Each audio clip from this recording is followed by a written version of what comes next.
Buh. Hold on, I don't even have my headphones on yet. One moment! Oh my god, they're all tangled. I hate technology. Hey man, just buy wireless headphones. No, fuck you. Fuck you, you're gonna have to bury me with these wires. Wired all the way, always, until I die. You're gonna have to bury me with my wires.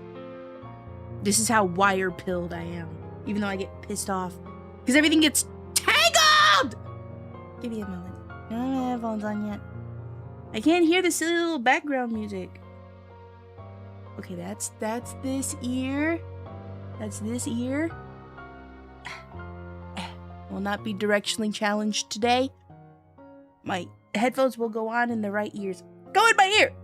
Go in. Guys! Guys! Guys! And girls. And the various cats of my viewers who are also watching the screen. The shoes I wanted. You guys remember the shoes I was talking about? The shoes I was talking about last time? The ones I was really sad about because they were like on sale on the website, but then they didn't have my size anymore. You remember that? You guys remember? You remember that conversation? I checked the website today. And they restocked. And they were under $30.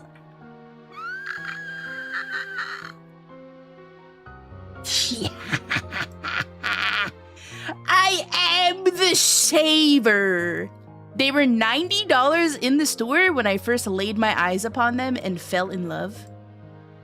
And then I was like, you know what? Let me check the website the next day. And then they were on sale for like 30 something. But they didn't have my size. They didn't have my size. And then I checked today, just out of sheer curiosity, because I never expect a store that has a holiday sale to restock. You know, I just don't. Because a lot of the times, too, with shoe companies, especially companies like Vans, what happens is they have these special colorways that they come out with, but it's only for the season. And then they you know, they just sell whatever they have. They don't bring them back. But they restocked! They restocked. And they were $29.83 or something like that. Just slightly under $30. So I picked them up. I also picked up another pair. Because I do have quite a few pairs of shoes I should donate because I don't wear them anymore. I picked up a pair that's like mostly white. It has some like brown and green accent on it. Just to wear with like normal stuff because the ones I fell in love with were all green. So it's like, let me pick up like, you know, a pair that's somewhat regular. I almost got like these off-white ones, but I didn't like how flat they looked because it was just like all over color. Yeah, I'll just show you what I'm talking about. Anyways, how are you guys while I find these pictures? $30 donation. What do you mean? You already gave me like $5 for shoe funds. What do you mean? What do you mean? You already gave me money for shoes. I used the money you gave me for the shoes. Do not. I already used your $5. Bye. Don't you fucking dare, Alkior. If you had a last name, I would say it. Do not. Don't. Raito. No, you have a two-part name anyway. I can say, don't you fucking dare. Don't you dare. This was my YouTube AdSense money, okay, that I spent on these shoes. Does that make you feel better? Does that make you feel better? Thank you for everybody. Thank you for all of the viewers on my Nikkei video. You guys bought me new shoes. Like, unironically, I got like 13,000 views, I think, on that video. Yeah, and I ended up getting like 130 bucks out of it. So I bought new shoes. I bought new shoes with the Nikkei money. Thank you so much. Thank you. Well, that also includes the month of like, for like members and like if anybody super chatted or anything. So thank you, YouTube bros. I got new shoes. Thank you, YouTube bros. I got new shoes. All right, so the shoes I did end up getting, the ones I fell in love with initially, were these ones. And when I showed these at first, chat was like, oh, those are interesting. That's not something I would have picked. Is this saving as a WebP? Because I swear to God, it's an AVIF file. Freaking Brave browser. Whatever. It's okay. I can screenshot it. Not a big deal. Not a big deal. Okay, these were the shoes that I initially fell in love with when I saw them in the store. And chat was like, oh, those are interesting. Nobody fucking gets me. Nobody understands. Anyway, they got like the little puffy lip, and I really like that because it reminds me of like old school like etnies shoes that people wore in like the early 2000s. So I picked those up. They're like a suede material or something like that. And I really liked the sage green color, so I picked those up. And then, because those obviously aren't going to go with everything I wear, like they're a little, you know, they go with like some black pants or something. Or if I'm wearing like brown. But if I'm ever wearing something that just does not want to go with green, I got a second pair of shoes. I just have to find them. These. I got these. Image. I show you. I got these ones. They still have green on them, but just not as much. I really liked the little brown accenting at the bottom too. So I got these to just go for like everyday stuff. Go with everyday stuff. I almost got these instead. I'll show you a picture. I almost got these instead, but I thought it was a little flat in color. I don't know. I almost got these instead, but I thought it was just a little flat in the color. I do like the off-white, and I like the brown bottom, but I don't know. I really like the color green. I don't know. I might regret my decision. Who knows? I might regret my decision, but that's okay because return policies exist. I can always exchange if I really wanted to. So, yeah. I'm not a shoe guy, but they look good. I'm not really like a shoe person, but the shoes I have right now, they're like these high top, black and like lime green checkered like Vans that I think they did like a collaboration with a BMX rider or something. And I got them like pre-COVID.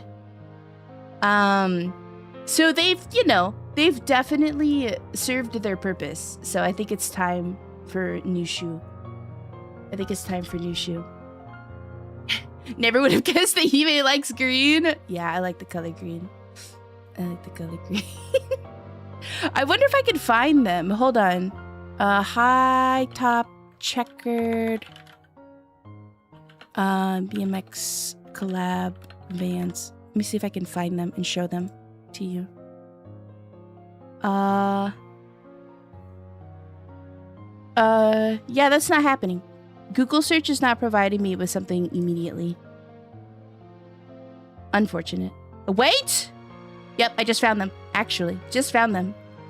Hold on. I just found, oh my god, it's on Pinterest.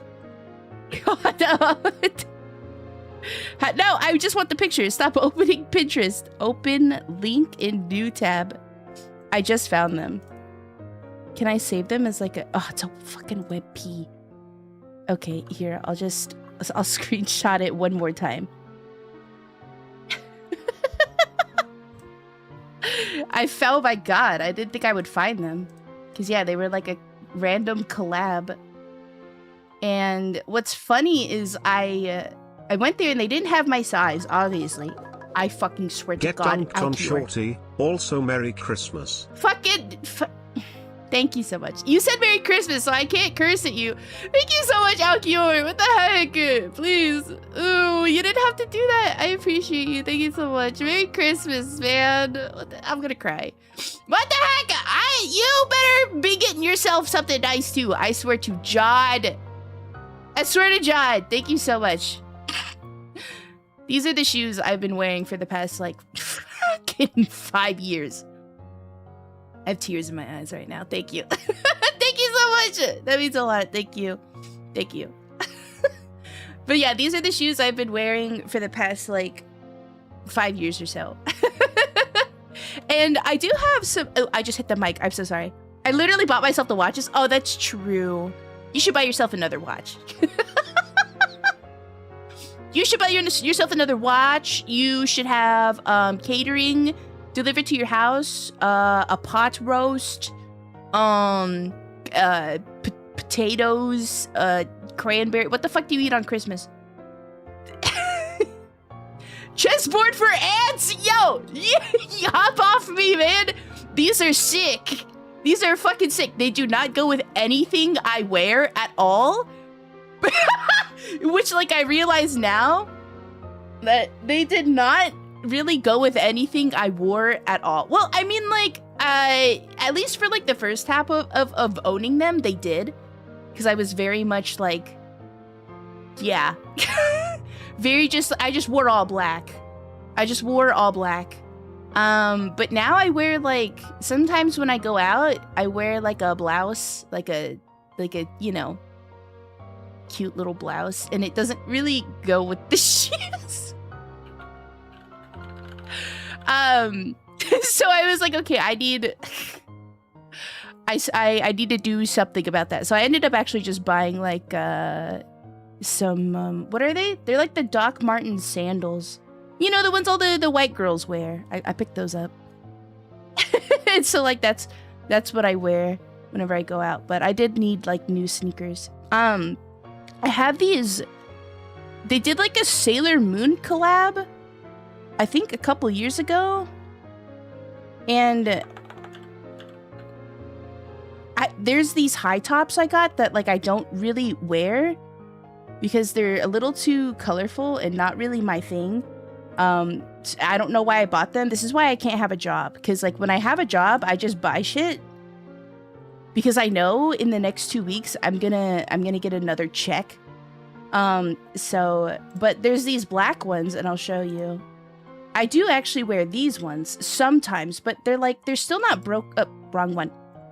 They're still not really broken in, but I do really like them. It's these ones. I have these. And so, yeah, they got like the little like Sailor Moon print on the side there. Yeah, and they're like black and white. So they kind of go with everything. But the thing is, they hurt my freaking feet. They hurt my feet really bad because they're not broken in properly. And anytime I try to wear them to break them in, I can't wear them more than like an hour, honestly, before my feet start hurting. So what I think, like, genuinely what I'm gonna do is I'm gonna beat them with hammers. And I'm saying that unironically. I'm gonna beat them with a mallet to like try and soften them up. You know what I'm saying? That's actually a technique for breaking your shoes in. You either can like manipulate them with your hands and like squish them and like, you know, like bend them in opposite directions and whatnot to try and break up the material that's like a little too stiff. But you could also just beat them with hammers. So like, I don't know, I'm gonna ask, I don't know, maybe Papa Hinketsuki or something, or not Papa Hinketsuki, Papa Dusk. Maybe Papa Dusk has like a rubber mallet or something. I can just like beat them. You have to rock those. They're nice, right? Like they're sick. They're black and white. They go with everything. And so, yeah. But in the event that I really can't break these in ever and they just sit on my shelf, I have these as like my everyday normal shoe. So it's okay. But I think when these come in and I try them on and if they fit and everything, I'm gonna donate a bunch of shoes that I don't wear anymore. Because I have like some demonias I don't wear. I have some like dress shoes I literally don't ever wear and will never see myself wearing ever. I'll probably just throw out my old shoes. They're still like fine to wear, but they're worn and I would not feel good somebody like picking them up at a thrift store or something. I'm just gonna throw them out. But I have some shoes that are they're well kept. But I just, yeah, don't wear them anymore. They're just taking space on the shoe rack. So yeah. Imelda Marco over here? Who's that? I'm undertaking my biggest drawing endeavor ever with 0 skill. Hopefully it'll be time for the Crimbus tree. It doesn't have to be super fancy. Okay, by the way, if you guys didn't see the Discord announcement, thanks for the segue, Neo. If you guys didn't see the Discord announcement or you didn't see the post on Twitter, we're gonna be celebrating our first Christmas together. It will be the day after Christmas, just for time's sake. I wanted to give you guys a couple days to be able to submit and participate. But we're gonna be decorating our first Christmas tree! Yippee! In the upper right-hand corner, if you don't see it, there's a little thumbnail there that's moving around with a command at the top. So if you type !decorate, you'll get a link to a Twitter post that has the template for the ornament that you can design. As long as it's appropriate to be on stream, you can design, and I will decorate our tree that you can see in the background. Kind of, it's right here. Our tree is right here. So it's sitting by the fireplace back there, and then we will decorate it on December 26th, the day after Christmas. So you guys have a couple days to submit your ornaments. If you're in the Discord, there is an ornament channel that you can go into that also has the template there, and you can submit your designs in the Discord. But if you don't have Discord, you can go to the Twitter link and just reply there with the ornament, and I will also save them. And yeah.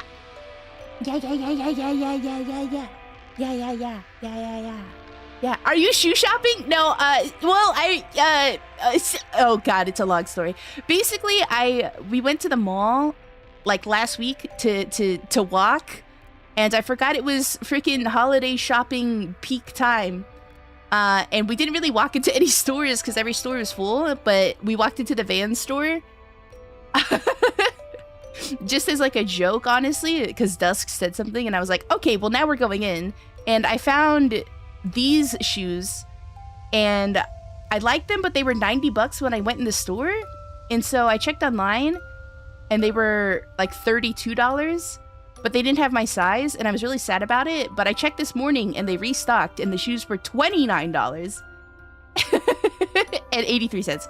And so I picked them up, and then I also picked these up, and I thought maybe I almost thought about getting these ones instead, but I like the green too much, so I got these. And then these are my old shoes that I wore for like 5 years, and these are the shoes that I have that I can't seem to break in, so that's the TLDR. Hime, you don't get it? I have autistic ideas speeding through my brain, and it gives me a high chasing them. It will be fancy, or I will curl myself. Okay, I'll let you make your fancy ornament. But yeah, if you guys feel like you're pressed on time or anything like that, literally pop it into Paint. Literally just open it up on your phone if you want to participate but feel like you're crunched on time, and literally just do whatever you want. It does not have to be super fancy, because at the end of the day, it's just the thought that you even took out the time to draw, even if it's just like a smiley face on the ornament. So I'm really excited because it's our first like official Christmas together since debuting. And this is honestly like the first time I've ever done anything for Christmas. What the heck? Hinketsuki, hello. Hello! Katsumi, thank you so much for the 4-month resub. Thank you so much for reforming your blood pack with me. But yeah, this is basically like the first Christmas event I've ever done, which is not super crazy because I don't really ever know how to do events ever.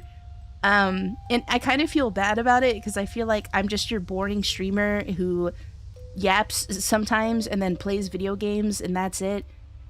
Meanwhile, everybody else is doing cool events for every holiday, and yeah, I don't know how to do those things. I don't ever really have like good ideas, but I was like, you know what? you can decorate a tree together, which by the way, I'm gonna hide the chat really quick. I literally I put this tree together. I found a series of images on the internet, and then I merged them together in order to form the tree. Dude, because it was so hard. It was so hard to find anything that wasn't freaking AI generated. So I had to figure it out. So I had to stitch together a series of images that were not AI generated in order to form a tree. Yeah, we Frankensteined the tree. I also wanted something that was relatively, like, you know, bare to put ornaments on. So this was the best thing I could find that wasn't freaking AI generated, with a bunch of ornaments and lights slopped onto it. The best streamer I could ask for? That means a lot. Thank you so much for the hydrate, by the way. Let me take a drink.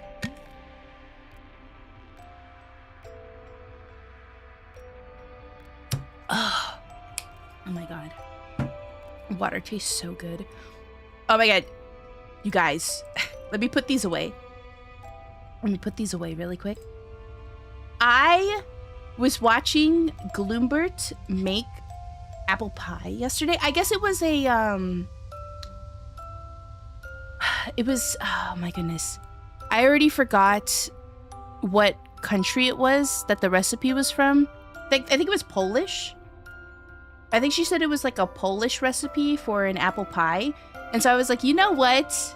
You know what? I've been meaning to make a pie for some time now. For some time. So let me cook alongside Gloomy, which honestly was super comfy. If you ever just it's like, you know when like the boomers, they cook along with Martha Stewart? That's what it felt like. Like, I just felt so, I don't know, I felt so happy. I was just like listening to her stream. She was cooking and I was like, you know what, let me cook too. So I started cooking. I made a freaking pot pie. I was getting so jump scared when the image is so large. I made a pot pie. I did it. But instead of using pie crust, I wanted to top it with biscuits instead, because then I feel like you get kind of like defined portions that way. So I used some biscuits to top, but that was like the only part that was not from scratch. I made the filling and stuff all by myself, which is really not that difficult at all. You just chop up a bunch of veggies that you want inside of it, and then you add some flour, and you cook the flour out, and then you add some stock, some cream or milk or whatever it is, and then you season it up, and then you cook it until it's all thick. And then you put it in a dish, and then, yeah, you just top it with the biscuits, quite literally right on top, and then I put some egg wash on it so that they came out all nice and brown, and then I topped it with some parsley. Mail me some, please. Dude, this shit was so good. I have another picture of what it looks like when I plated it up. Another picture of when I plated it up. Ah, boom. Boom. It looks silly because there's a grain over it, but like, of course, when it's turned really small, you could really see the grain. But yeah. It was tasty. It's got peas and carrots and corn and some string bean. Yeah. It's really tasty. Really tasty. Really good. Dusk, I asked Dusk, I was like, do you want some pot pie? And he's like, oh, I don't really like pot pie. I was like, what? Huh? Like, those words really funny. I was like, excuse me. What do you mean you don't like pot pie? And he's like, yeah, I don't know, maybe it's because I've never had a proper pot pie, because, like, you know, Papa Dusk really only just got, like, cheap pot pies from the freezer aisle, and I just really don't like them. And I, like, even in my head, I was like, I don't understand that, because me personally, the Marie Callender's frozen pot pies, in the little, like, cardboard dish, like the little cardboard bowl it comes in, and then you just bake it in that. I don't know, man, that shit hits to me. But So he's like, yeah, I don't think I've ever like had a good one. And I was like, you know what? Let me make a pot pie. And if you don't like it, that's fine. But I'm gonna make a pot pie, and I'm gonna see if you like it. And it's chicken pot pie, by the way. There's chicken in it. I forgot to mention that. And so we were at the store, and he's like, what are you gonna put in it? And Dusk does not like corn. He does not like corn. And I understand why he doesn't like corn. It's because he expects it to be a savory vegetable, but it's sweet. Like most corn, whether it's sweet corn or regular corn, is just sort of sweet. So he was like, what are you gonna put in it? And I was like, don't ask. And he's like, wait, why? And I was like, because as soon as I tell you what's in it, you're not gonna want to eat it. You're gonna immediately think that it's gross. And I know what your mind does. It like warps things. You like once you decide that the dish is gross and then you put it in your mouth, you're just gonna be like, ugh. Like even if it does taste good, you're just gonna be like, no, don't like it. And so I was like, I'm not telling you. And he goes, why? And I'm like, okay, I'll tell you. I was like, I'm gonna put corn in it. And he's like, he made like a little bit of a face and he goes, okay. And I'm like, just trust me. Just trust me. So I threw it all together and then I served it up. And I was like, what do you think? And he was like, you know what? This is pretty good. Yeah, he doesn't like corn. He does not like corn. I love corn. He liked it. He said it was good. He said it was good.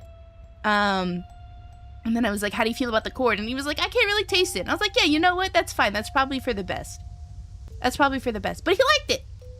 He liked it. So, Pog, I got him to try his first salad, and he liked it. And then I got him to try pot pie, and he liked it. Like, as much as I'm not a fan of picky eaters, I think I have a lot of fun making things for him that he, like, originally doesn't like, because I know why he doesn't like it, because it was always like, oh, if he had vegetables, it was out of a can, and they weren't cooked properly or seasoned or anything, so they just taste like, bleh. Like, you know when you get, like, cafeteria food? And you get, like, those off-colored green beans, and you're like, what the fuck is that, right? And then you have, like, real green beans with, like, garlic and whatever else. And it's just different. So when I make him stuff, and he's like, oh, you know what? This is actually pretty fucking good. Like, we were at Korean barbecue, and he's like, you know what? Maybe I do like vegetables. I was like, what? And then there was something on the menu. It was pork belly with aged kimchi is what it was. And basically they serve you the pork belly with these big leaves of kimchi, like the full, instead of it being chopped, it's just like the full piece of cabbage. And I was like, do you want to try the kimchi? And he was like, yeah, sure. And he was like, wait, that shit's actually good. I was like, hey, yo! Hey, yo, getting somebody who doesn't like vegetables to eat something like kimchi, to me, is, like, huge. It's, like, huge. Even though it wasn't me who made it, it's like we kind of got him there. Because he tried the salad, and he liked the salad. And he's tried asparagus, and he liked the asparagus. Like, I've gotten him introduced into vegetables over time by actually making them properly. That he tried the kimchi! A Christmas miracle. Yeah, like, fermented foods for a lot of people are kind of like a, you know? It's like a scary thing. Like, even if you like vegetables, fermented foods are just kind of, you know? So, it was huge. The fresh roll also? Yeah. When we had Vietnamese food, he really liked the spring rolls, like the fresh spring rolls. Again, and that's just like straight vegetable. So, yeah, people think fermented equals rotten for some reason, which is weird. Yeah, it's a like, you know, a misunderstanding of what the food is. It's just properly aged and preserved. It's not rotten. Kimchi sounds awesome, but I've never got to try it. If you have an Asian grocery near you, and sometimes even like normal grocery stores, like if you have like a Whole Foods or even like a Trader Joe's or like one of those, I'm trying to think of like what else would have them, like Sprouts. These are pretty. I think most of these, like, I think Sprouts is mostly a West Coast thing, but like Whole Foods or Trader Joe's, if you can find one of those near you, will typically have 1 or 2 jars of kimchi. And they do taste different because they're different recipes and they're different fermentation processes sometimes. Like some are more sour, which means it's like fresh. And some are like really robust in flavor, which means they've fermented over time much longer before the packaging process. So you might have to shop a little bit and like try different types. But I do know that at least Whole Foods and Trader Joe's, if you have one of those near you, probably have like 1 or 2 options. If you have a Whole Foods, I know for sure there's a brand called, I think it's like Your Mother-in-Law's or something like that, which is pretty decent. I would say Your Mother-in-Law's, it's a little pricey, but it's pretty close to what you'll get out of the Asian store. Because when you go to the Asian grocery stores, it's like this fat tub. And it tastes pretty similar. I would say it's a good, like, true introduction to kimchi before you get into, like, getting the real stuff.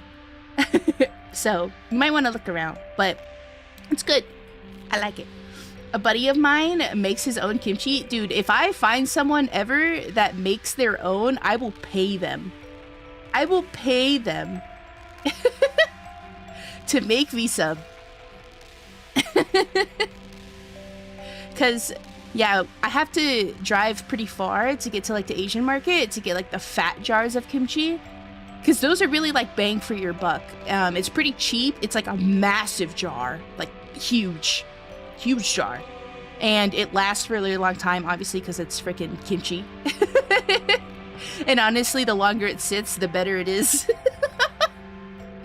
And, like, yeah, that's usually, like, the most bang for my buck, but the grocery stores around me only give you, like, the, you know, like, the mason jar sizes, like, the standard mason jar sizes. So, yeah, and they end up costing, like, $6 or $8 or something, and it's just not worth, but if that's all you've got, that's all you've got. But yeah, Mother-in-Law's is pretty good. If you have like a Whole Foods nearby. I think Mother-in-Law's is pretty standard to be stocked in most grocery stores. It's a pretty like commercial brand at this point. Yeah. Yeah. Kimchi making stream win. That is like the one thing I am afraid to make. Because it's so much work. Anytime you watch somebody making kimchi, like the how to make kimchi videos, they're like Asian squatting on the floor. They've got a large plastic basin, like 3 of them. One for the the cabbage, the other one where you're mixing everything in, and then the other one for like the paste that they put on it, and then you gotta wear like the freaking hand or the dishwashing gloves, the really long, like, I don't know what they are, like the hat. They're like the gloves you use to clean. You gotta put these babies on, and then you like Asian squat there for like 6 hours, alternating, grabbing kimchi and then putting the paste over it, and then grabbing another piece of kimchi and then you have to like pack it a certain way. And then even before that, you have to get all the cabbage, you have to wash it, you have to put salt all over it, and then you have to like extract all the water. That shit's so much work in my head. I'm sure it's not that difficult once you get into like a groove and you kind of know what to do. But bro, it just seems like so much. It feels like manual labor. It feels like manual labor. Well, which I mean, like, it's not a bad thing, but holy shit. I think people who make their own kimchi are strong as heck. Because I cannot. How do you even hello, Wilson? Maybe one day. Maybe one day. But not today. I just started pickling my vegetables. I think it might be a natural slope that I eventually just start making kimchi. But I'm pretty content with making my weekly pickled onion and pickled carrot and pickled jalapeno. It's like $15 for 5 tablespoons of kimchi. Worth. Yeah, when you make it at home, it's a lot cheaper. And you have like an insane amount of it. So, one day. They also make like 10 different kimchis, right? They're making like green onion kimchi. They're making pickled daikon kimchi. They're making like a bunch of different ones. He made drawn in the Asian squat. I can do it. I could do the Asian squat. It was just kind of how you were taught to squat if you were brought up in an Asian household. To me, it seems normal. And then, like, you try to get other people to do it and they can't. I'm like, what? And you just kind of, like, you get on your tippy toes, you bend your knees, and you try and rest your butt on your heels while you're on your tippy toes. And then you flatten your feet out. And then, boom, the Asian squat. I don't know. To me, it seems easy. But, like, when I try to teach other people to do it, they don't know how to do it.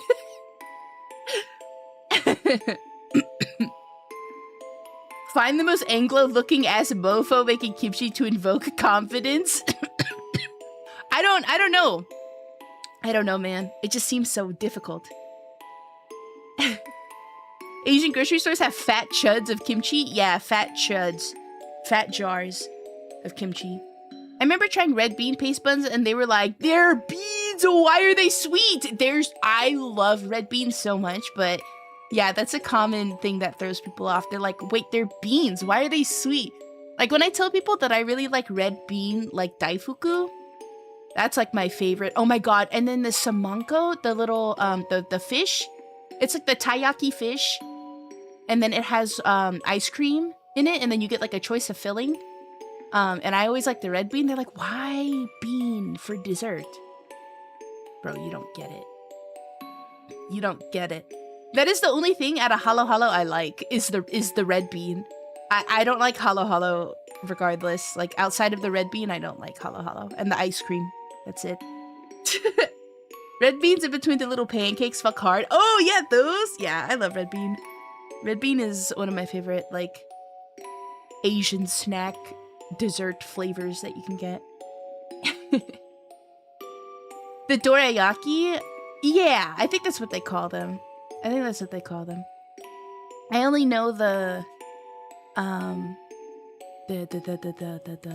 store name of it. You don't like adzuki beans? You don't? I like them. I think they're very tasty. Very sweet and nummy. Very sweet and nummy. Waffle, welcome in. Thank you for checking into the public. Thank you. Zeno, thank you for the hydrate as well. Thank you. My nose has been stuffy for like the last couple weeks. I think I might need to do a sea salt rinse in my sinuses.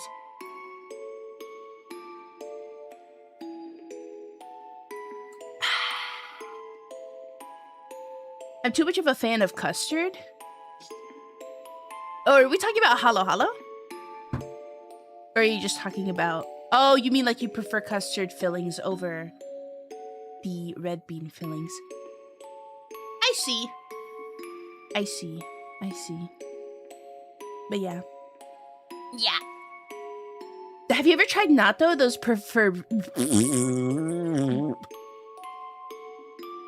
I can read.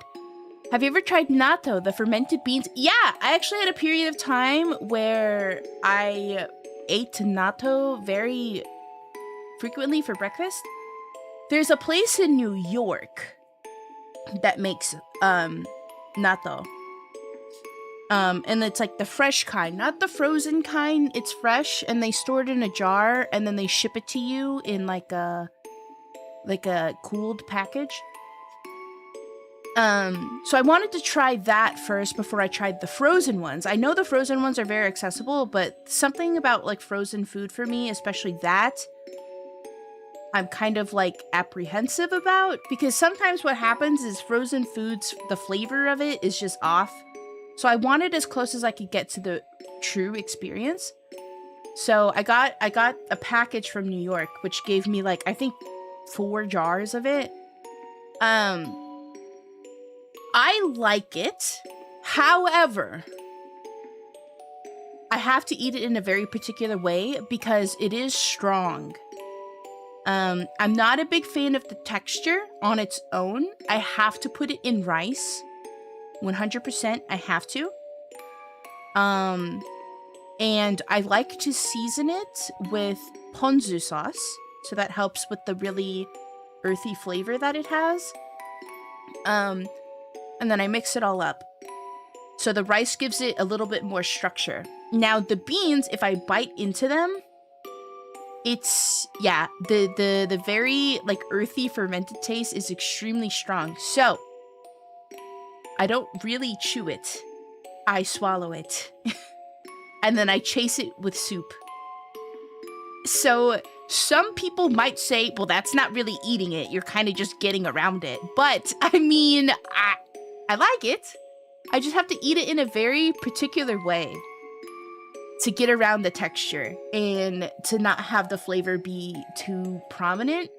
The reason I chase it with miso is because the sliminess, the fibers, coat your mouth, and so I have to use the soap to like basically wash my mouth out, or else I feel that slimy texture and then I start to shudder. And I know it's a me thing, like it's a bodily reaction to just certain textures. It's not me not liking the food, it's just certain textures I freak out about. Like I was like that with okra for some time, because okra is the same way where it's super slimy, but over time as I've consumed more okra, I've gotten used to it. So like I think with natto it's gonna have to be the same thing, where if I eat it more I'll get used to it. But obviously I don't live somewhere where natto is very commonly served, so it's not something I feel like I come across all the time. But so yeah, I got it from a place in New York, and I do like it. I do. I just, yeah, have to eat it in a very, very, very particular way. Time to make your own? I'm so scared. I'm so scared. It's such a, like, I feel like, see, like with kimchi, right? I don't think you can really go wrong. But natto, I feel like, is a much more delicate process.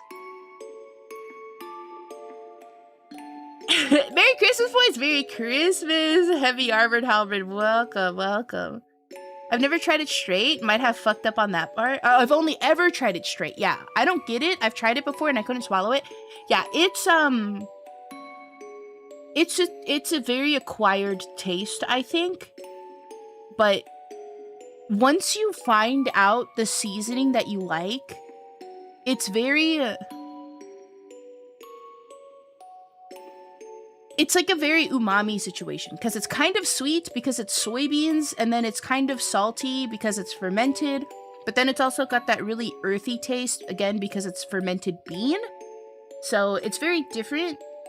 But if you learn to season it in a way that you like, it might be received a lot better. But if you just don't like sliminess, that might be something you have to work around, which, like, for me, for example, like I said, I just mix it in with my rice, and then I chase it with soup. Or, I don't know, you figure out what works for you. Infect beans with spores yourself? It's scary. It's scary. Natto is nasty. I liked it. I liked it. Which people might hear the way that I eat it and they're like, you don't like it, you're coping. But no, I did like it. It's also very good for you. I don't know. I try to get as much fermented foods in my diet as I can. Because I really do think we fuck up our gut microbiome with the amount of, like, sugar we consume throughout our lifetime. And I also think spices throw it off as well. Like, if you eat too much spicy food, it's not great for your gut. Because honestly, as I started cutting back on sugar, I noticed a big difference in my digestion. And then when I stopped consuming as much spicy foods, I noticed a huge difference as well. And there was, like, a significant drop in the amount of tummy aches I got. And then when I would consume spicy foods, like, I went to get pho and I drowned it in sriracha like I normally do. And holy shit, bro, my stomach was like, what the fuck did you just do to me? And I was like, I'm sorry, I'm sorry, I'm sorry, I'm sorry. Fuck it, put some slap your mama seasoning in it and make it only spicy. It does sound like cope. Yeah, it probably does sound like cope, but I don't know, I like it. I like it. A lot of people, like, do different things with natto. Like, they put mustard on it. I didn't really like that. I tried the mustard and I didn't like it. Had too much of the nose feel with the mustard, so pass, even though I typically like mustard. Some people do like They do it with like an egg yolk. They mix the rice and the natto and the egg yolk, and they put like soy sauce or something. That sounds pretty good, I won't lie. I would probably try that out next, but yeah. But yeah, I try to get a lot of fermented foods. So sometimes I kind of force it down. So it might sound like Coke, but I like fermented stuff. They can't get enough of the stickiness. They want it all over. Yeah, I guess like some people really do like that sticky feeling. I don't like when my mouth gets coated. I really don't. I really, yeah. I like a good clean swallow. You know what I'm saying? Like, I know that sounds weird. But like if I'm eating food, if I swallow, I like my mouth to be cleared. Or else I need a palate cleanser again, which is like why the miso soup comes into play. Or like if I eat sushi, I always want the pickled ginger. Or when I just eat food at home, I have pickles so that I can cleanse my mouth after each bite. It's just a thing for me. Yeah. Ma'am, get your mind out of the gutter, chat. We're talking about food. Yeah. Sorry, I just died. I wish there was an alternative to octopus because they're so tasty, but I always feel so guilty eating them. Wait, why? Why? Why do you feel guilty? I hear people say that about like certain foods, and then I'm like, but you eat chicken and beef, do you? And they're like, it's different. I'm like, how is it different? I feel like it's the same. I like them as animals. I guess, yeah, if you have an attachment to this specific animal, right? Yeah, you probably wouldn't eat it. I love squid rings. Oh, like calamari? Dude, me too. What's up, my boys and girls? Hello! Hello from Germany. Probably studies about cephalopods possibly having consciousness and a sense of pain and whatnot. I feel like most animals have a sense of pain. I mean, you know? I don't know. To me, it's like, I think no matter what it is, if it's a living thing and then it has to die in order to, you know, like feed something. I don't know. At the end of the day, living thing and then it dies, I feel like it feels a level of pain. Even if some scientist is like, no, plants don't feel pain. They're just plants. I'm just like, well, I don't know, man. So to me, at the end of the day, it's like, if you feel guilty over like one, let's leave plants out of the equation, right? Let's just, cause like I'm pretty sure I don't think plants are like as, you know, sentient or aware as like animals, right? I think we can agree they're probably very different. But yeah, I'm like, oh, okay, so you'll eat beef and chicken, but then like you don't want to eat. I'm trying to think of like an animal people are like commonly attached to. I don't want to say dog or cat because I don't think anybody's really eating that unless you really have no other choice. Yeah, like rabbits. Like me personally, right? I've had rabbits as pets. But if somebody was like, oh, we're serving rabbit stew, I'd be like, fuck.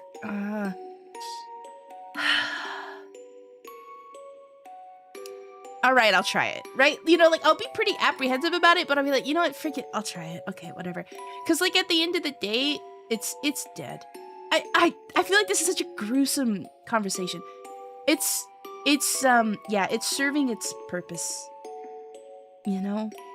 So, yes, yeah, like the seal thing in Canada, like indigenous people who eat, like, seals or certain whales. Did I miss something? Yeah. Yeah. Oh, we were talking about,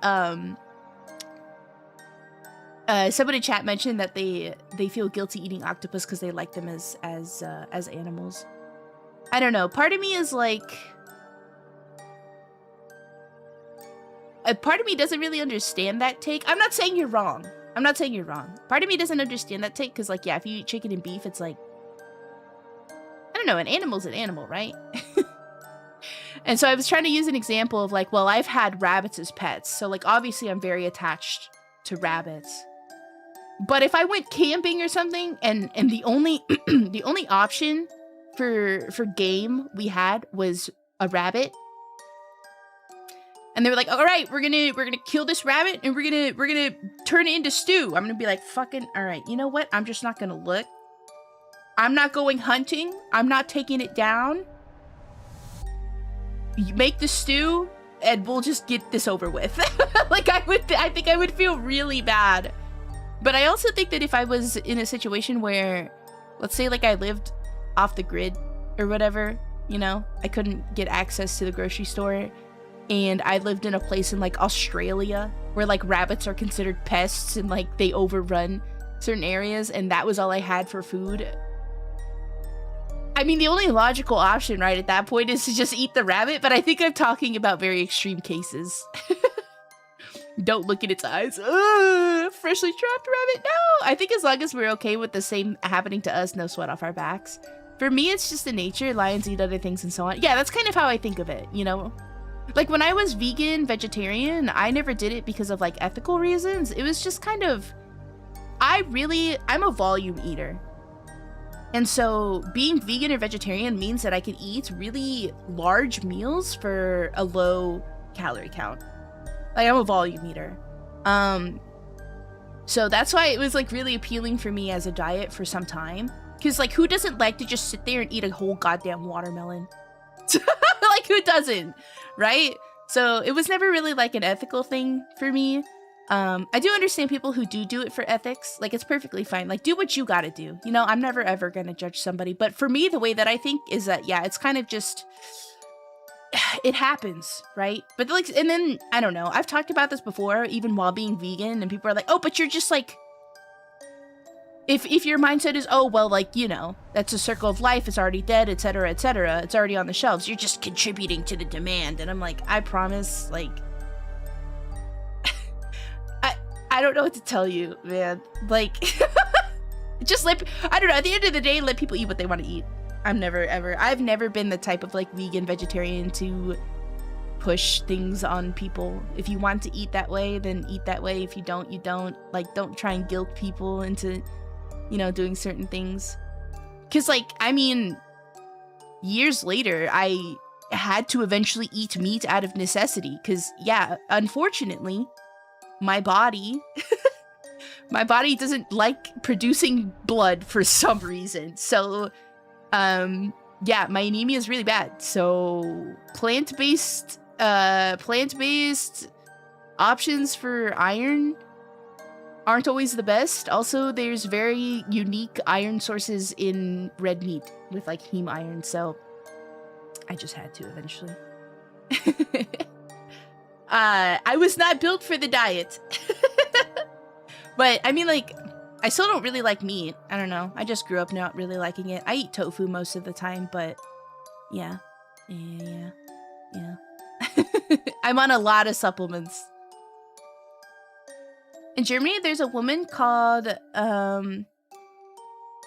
Militante Veganerin. And even vegans hated her because she was just forcing people to be vegan. Yeah, I don't really like militant vegans. Like, that's kind of like what I call them, is they're just very strict. And they like to... What's the term?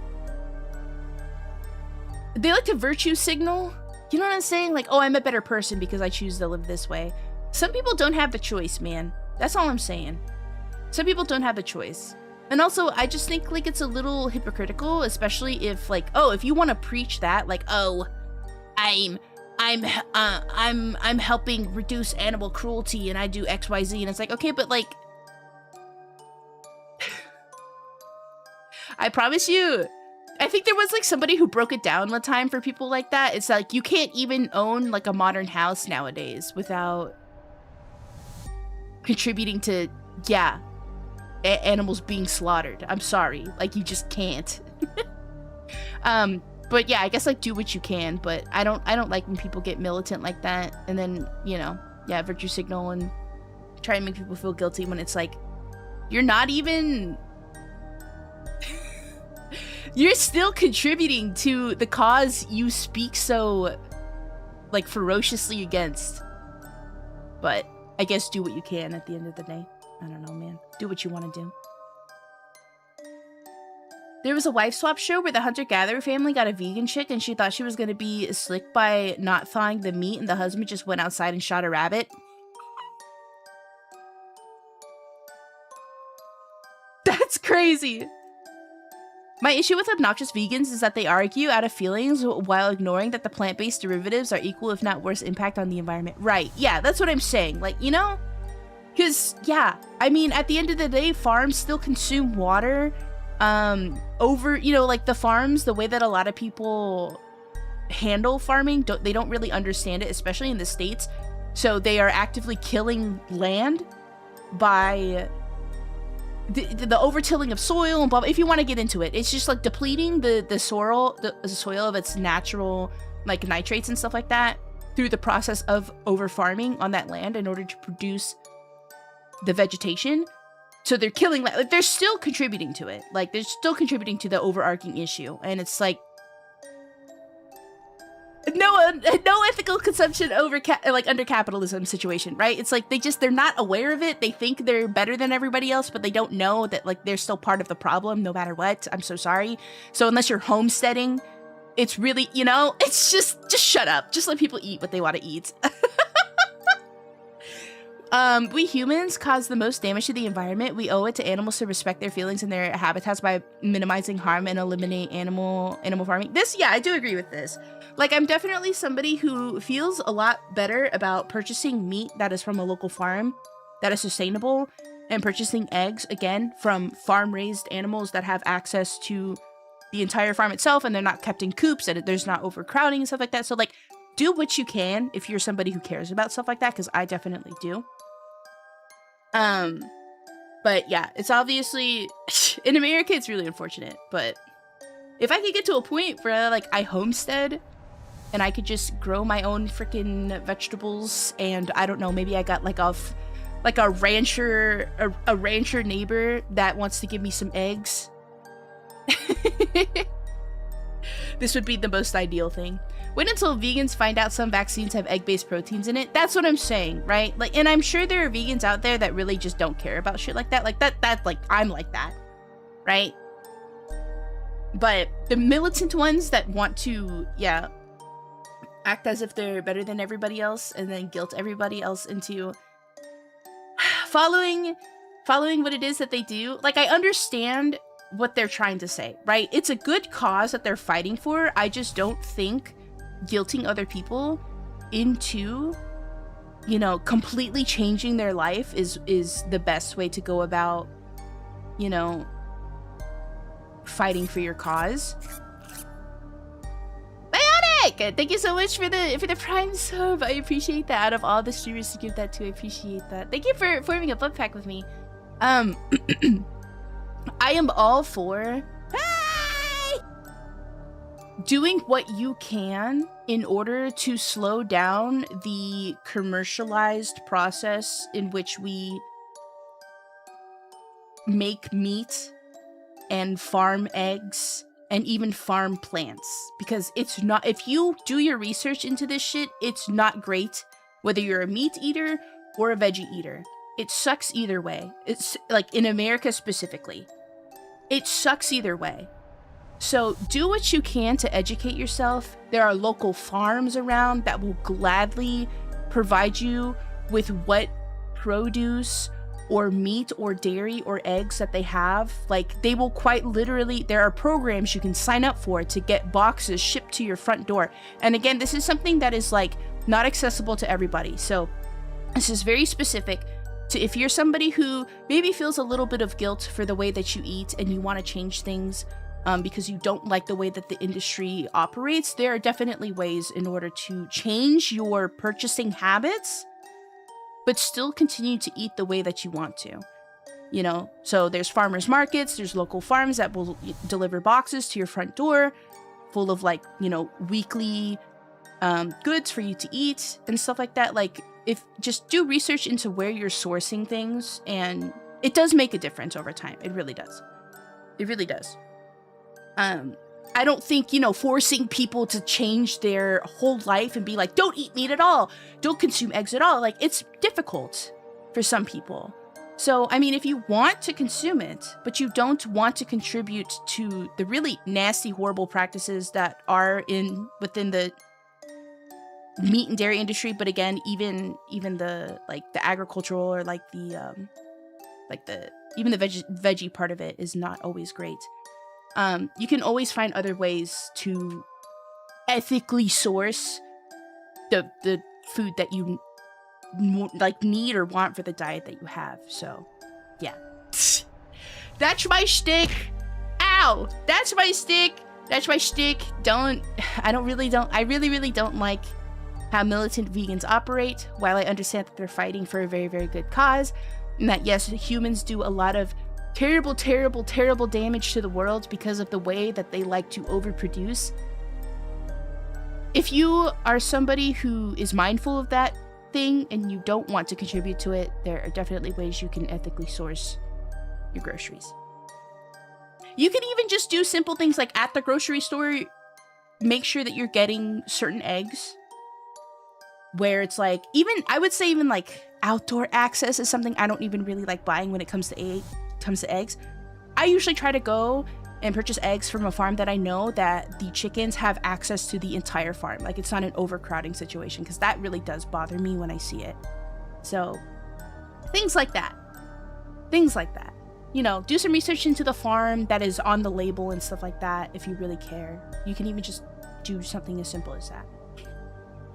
It's also bad for the body to have a sudden complete changes. It's not possible for everyone to be vegan. It's why I hate militant vegans. Right. So it's like, I ate like that for a long time, but my body, unfortunately, just like I said, just doesn't produce red blood cells that great. So I have to take a lot of supplements in order to combat that.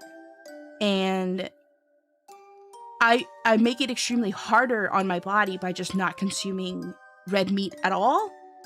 So yeah, every once in a while, you know, I'll have a steak. Every once in a while, I'll go to like Korean barbecue or something. And then, you know, because yeah, eating a certain, like, I'm just going to cause deficiencies even if I'm like on supplements and stuff. So I do what I can. But I do like my tofu. I do. Let me say hi to everybody really quick, and then we could start the game. Boom. I'm gonna get the I'll get the pot pie out of the way. I want to retry this recipe, but I want to do it with, like, speaking of red meat, I want to do it with braised short ribs instead, and then maybe do like celery, carrots, and onion. You know, like the typical like trinity that you do in a stew. So we'll see. Why MIZZURNA Falls? I actually really like the game. I do. I have to use a guide. We're gonna try it again today. We're gonna start a new playthrough, and I'm gonna have to use a guide, because yeah, it's a pretty difficult game without any guidance. Hello, search history. So yeah, let me say hi to everybody very quickly, and then we'll get the game started. Didn't get the joke. Oh, that's pretty clumsy. Lol. I get it. I'm sorry. I get it. Good joke. When did you try last time? On Sunday we played. And I did a lot of wandering around aimlessly because I did not know what to do. And the game doesn't really tell you what to do either. It kind of it gives you a lot of freedom. And I understand why. You're supposed to, you know, investigate a case and figure it out. And so the game really shouldn't hold your hand, because you gotta play detective. But in this particular game, yeah. We were doing a whole lot of nothing because I just did not know what to do at all, because there was not a lot of good hints, or maybe I'm just dumb. Maybe I'm just dumb. Congratulations, Pie Man, on getting first. Hello, Pie. Hello, Alk. Hello, Dusk. Hello, Vaughn. Hello, Raito. Hello, Larva. Hello, Muto. Hello, Souffle. Hello, Alk. Hello, Reverse. Hello, P2B. Hello, Daniel. Hello, Roku. Hello, Dino. Hello, Fro. Hello, Ika. Hello, Boneless. Hello, Dion. Hello, Astro. Hello, Vess. Boneless, thank you for the 20 stream streak. Hello, Sin. Vaughn, thank you for the 30 stream streak. Holy. Hello, Neo. Hello, Vaughn. Hello, Instant. Hello, Thunder. Hello, Mostly Harmless. Hello, Hikari. Hello, Muto. Hello from Germany.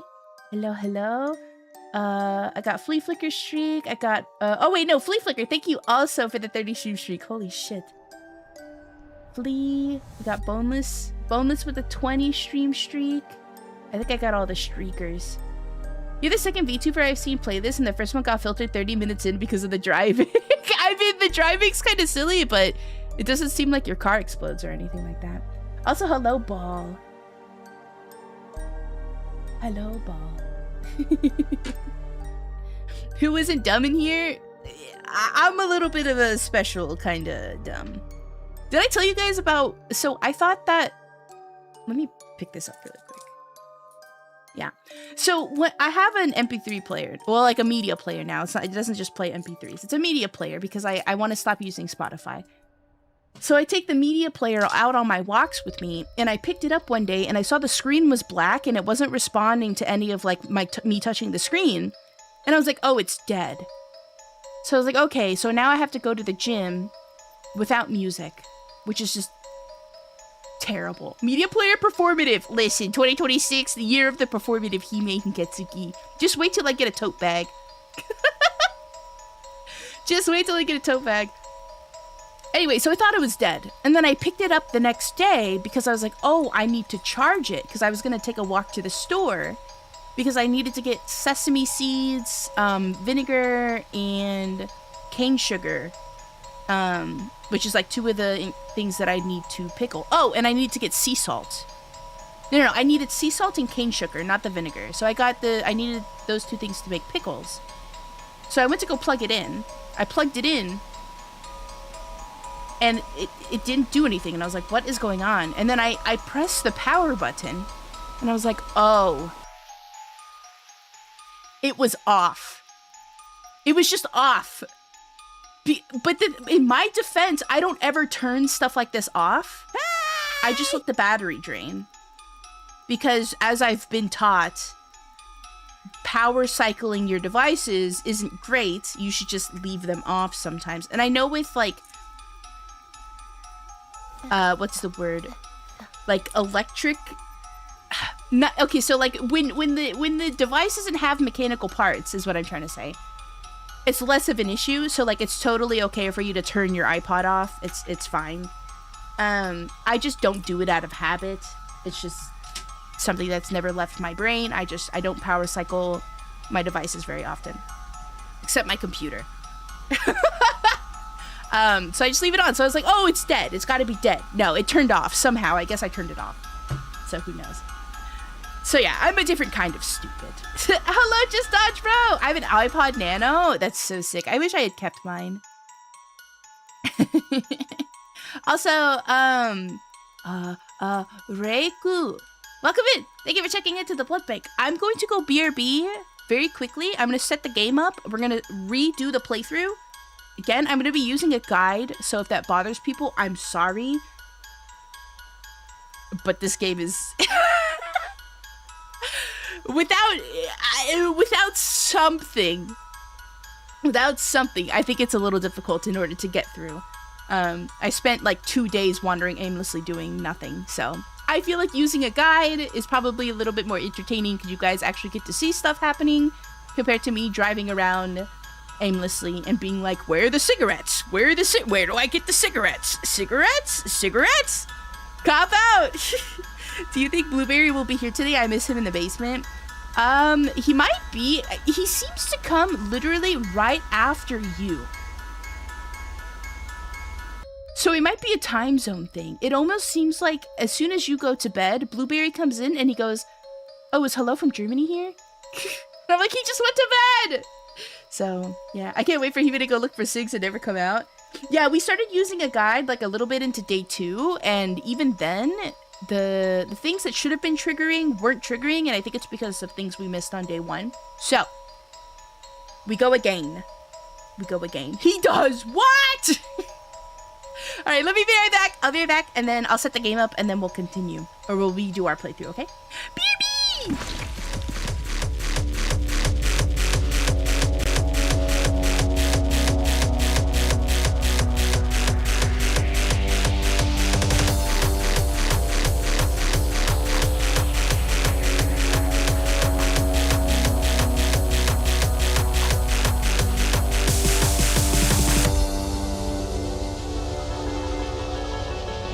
Looks left and right, runs away.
We're back.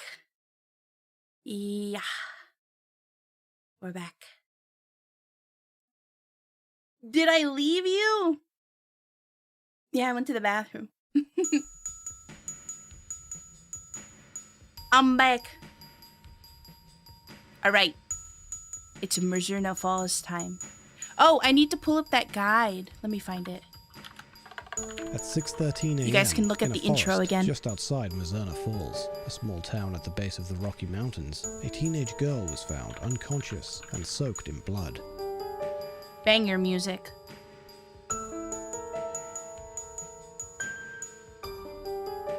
The girl, Kathy Flannery, 16, had wounds all over her body that appeared to have been inflicted by animal claws. Police believe she was attacked by a bear. Ding, Only an ding, hour ding, later, ding. at 7 a.m., Emma Rowland, 18, a classmate of Kathy's, was discovered missing by her mother, who alerted the authorities.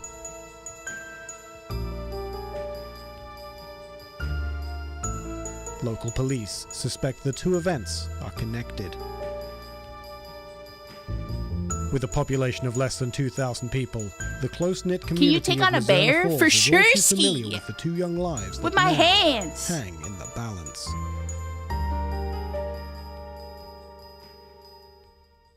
With my bare hands. Get it, ba-doom-ts. So yeah, that's the game. So a girl is found bleeding, and it looks like she was attacked by a bear.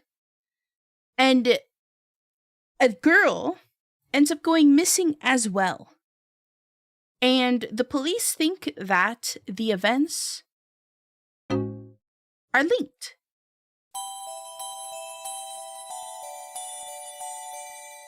Now with your fangs? No. I don't want parasites.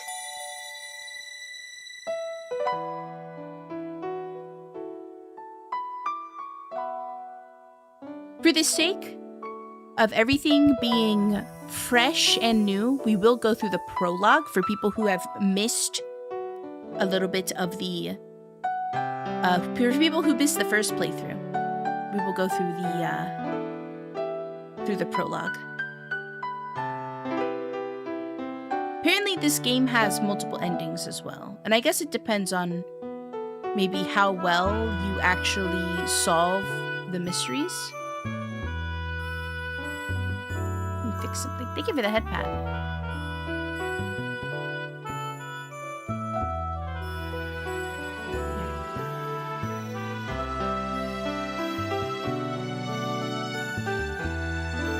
Bears are really that nasty? Well, no, it's not the bear's fault. It's that they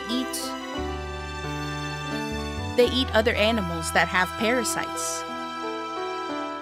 Go watch Twin Peaks? Yeah. We can skip this part. We can skip that part. But I really was enjoying this game, which is why I wanted to do a new playthrough. So it starts on Christmas Day. Yeah, you read that right. You're funding. The fact that this guy sleeps with his shoes on still gets me. Hello? Matthew? Winona, is that you? Of course it's me! Why are you calling this early? I just got a phone call from Miss Rowland. Something's happened to Emma. Winona, calm down. Start from the beginning.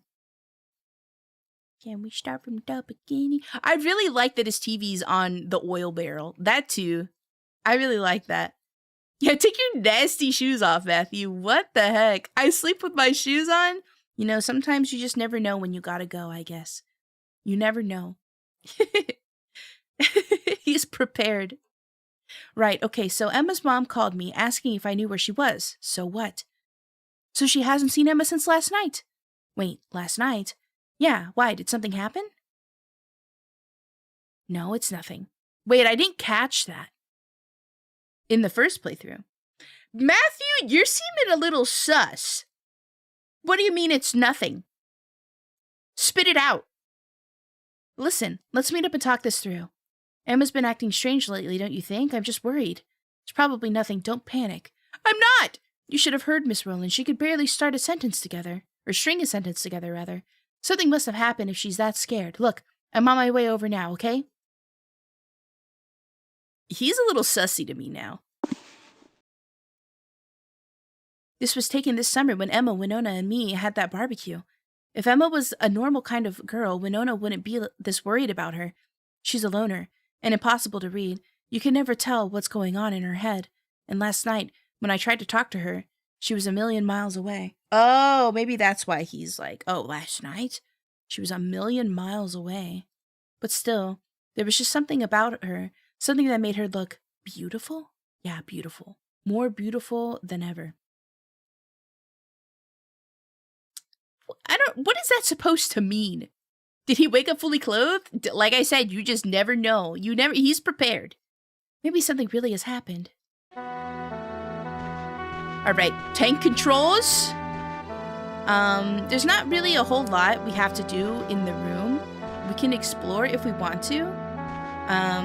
But it doesn't really do us any good, I don't think. So, we'll just go through this like normal. Why does it look like a Disney bully? I think it's the Letterman jacket. Ethereal in death. All right, you guys gotta witness this. If you didn't witness it the first time, you can pet the dog. Peak game. Peak. All right. I thought it was gonna let us go that time. Matthew, get your butt in here. Best game ever? Exactly. Automatic 10 out of 10. Unlike Fatal Frame 3, where I had to, very specific circumstances, can you pet the cat? But we did pet it, so you know what? It gets a win. Game of the year. Game of the freaking year. Morning, Matthew. Sorry to bother you. I'm sorry, all of the men are gonna sound somewhat the same. This is Morgan Stein, 32. I said it last time, but he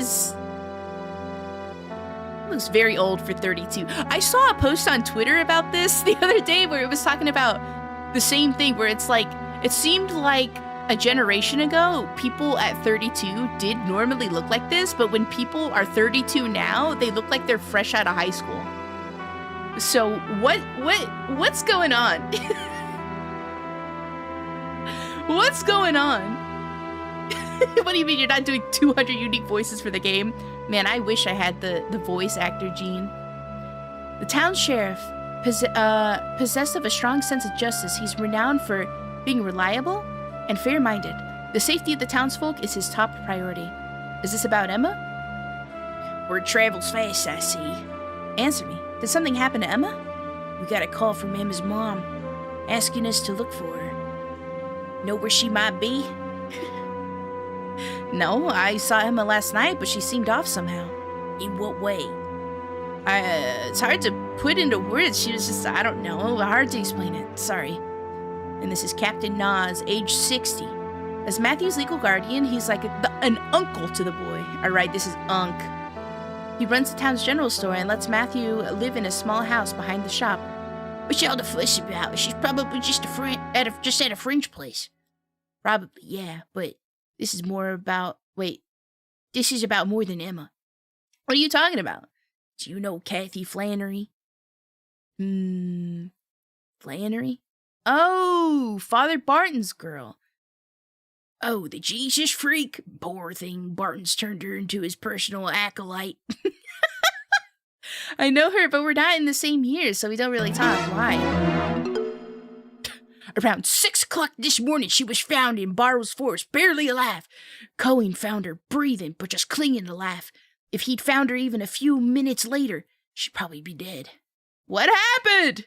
It looks like a bear attacked her. A bear? Must have failed to hibernate. They get real violent when that happens. Hang on. Why was she in the forest? And what has this to do with Emma? And the time is real suspicious. First, Kathy turns up hurt, and now Emma's been missing. Since last night, the two could be connected. Plus, the strange thing about Kathy is, hey, Morgan, you hear the bear caught? Wait, you need the bear caught, right? I'm your guy right here. Leave it to Nas. This freaking guy. Ooh, I can hunt. Let me at him. Duly noted. Look, Matthew, can you come to the station? We can talk more there. Sure. Let's get to the bottom of this. Good. I'll be waiting in the car. Better diets, less smoking and drinking, and I think something about preservatives in food. Probably less sunlight as well, right? Like there's a lot less like outdoor manual labor people are doing, and we're all in like well air-conditioned cubicles. Right? Maybe that also has a thing to do with it. Bro thinks he's the MC. Uncle, when Winona gets here, can you tell her I've gone with the sheriff? You got it. Boy, oh boy, this is shaping up to be a real mess. If you look at pictures of me versus my dad at the same age, he looks way older. That's funny, though, because he looks good for a man his age.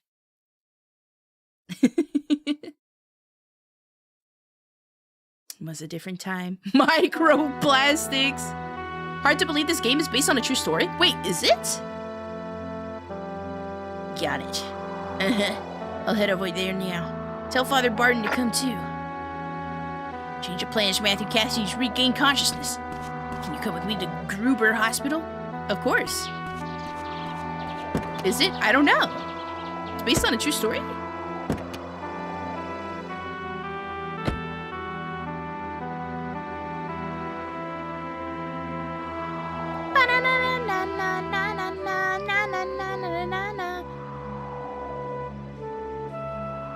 I still can't believe the cop ran the red light, bro. And there was a guy crossing the street. Like, what if he hit him?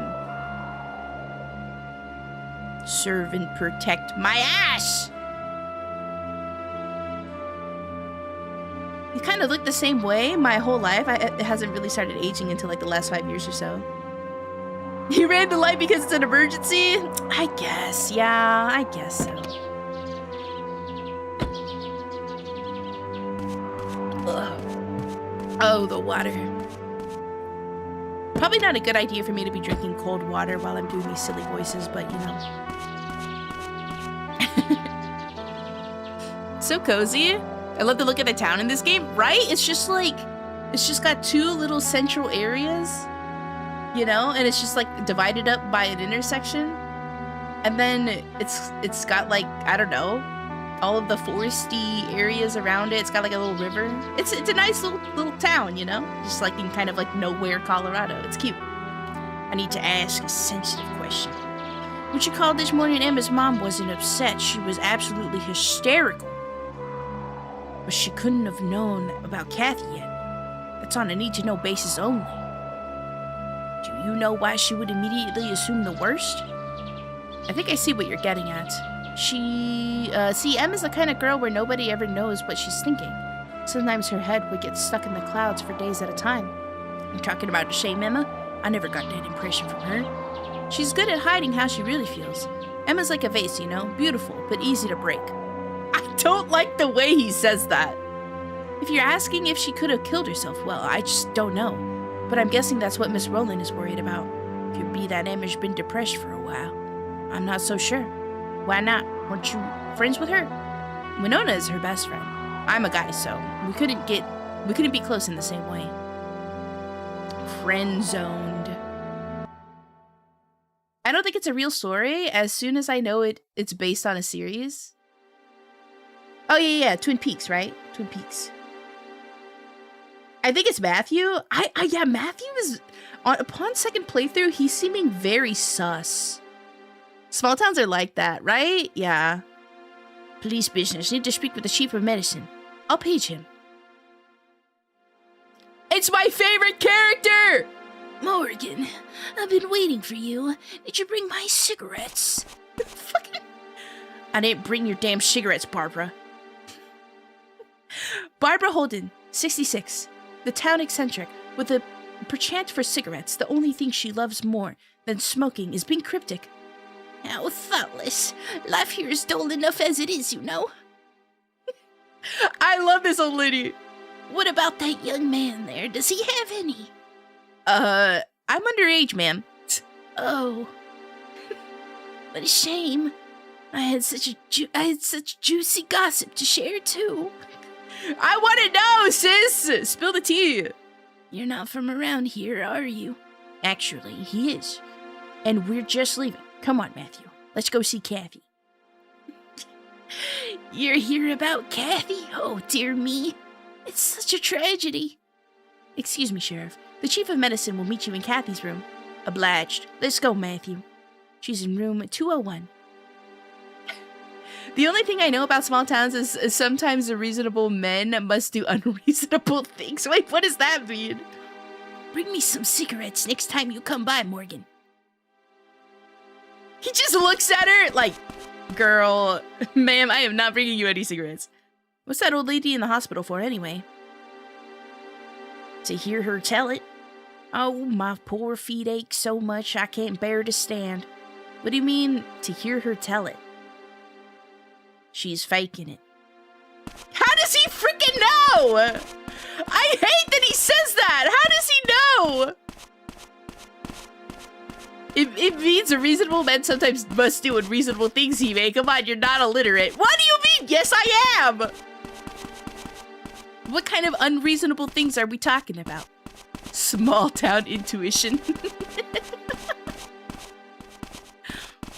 I guess that was your hint to give her cigs? Yeah. The thing is, like, we drove around town. We went to, like, the general store. We went to the gas station. I was trying to find cigarettes for a while, and I could never find them. Eventually, the guy told me they are at the general store. But I was, like, talking to the NPC at the counter, thinking that, you know, Nas was gonna sell me some cigarettes, and he just did not. They're on a counter somewhere. That's why the guide is kind of necessary. Matthew, now that I think about it, I can't let you inside. It's police business after all. Could you wait here? I understand. The same thing I'll do to Blueberry. Sorry, not obsessed with the Blueberry. No, I actually love this. He's hinting for you to not pay taxes. What is that? Also, hi, Malcolm. I hope you're doing well. Hey, what's she doing? Well, as you can see, she's regained consciousness. I have to make him sound like a pompous dick. Her wounds aren't too serious, but I'm worried about the risk of her going into shock. It's like she's not really there, just keeps staring vacantly at the same spot. Her heart is beating, but her mind isn't working. Could be trauma, could be brain damage. It's too sudden to tell. Can she hear us? Probably not. It's hard to call this living. He just sounds like such an asshole. Is she alive? She's alive, though. Isn't she? She is, in the literal sense of the word, but to spend the rest of her days like this, how pitiful. Doctor, how can you say such a thing? He just sounds like a dick. Father Barton. And this is Emma's father. I think adoptive father. Pastor of the local church, many of the townspeople trust him completely. He adopted Kathy and raised her as his own daughter. He's her only family. It seems she's awake. But it sounds like she's catatonic. I see.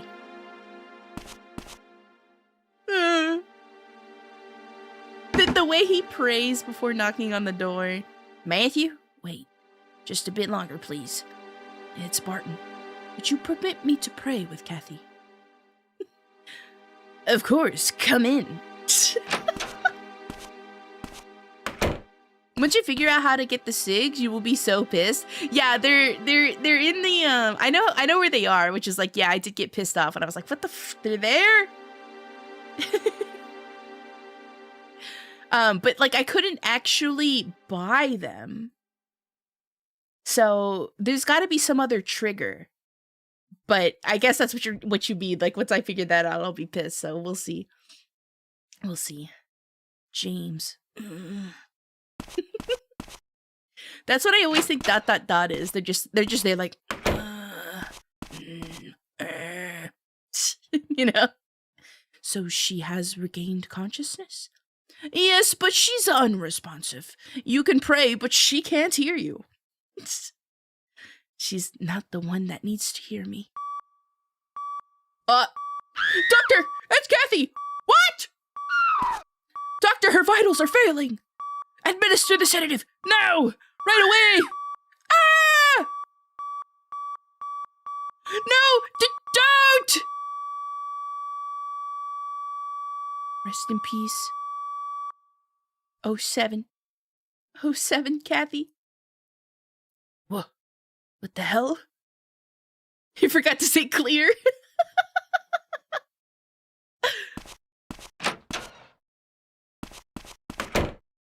What happened? She's dead. How? I don't know. Matthew, I'm going back to the department. This poor guy. Maybe the doctor's a criminal? Yeah, everybody's a suspect at this point. What the hell is happening today?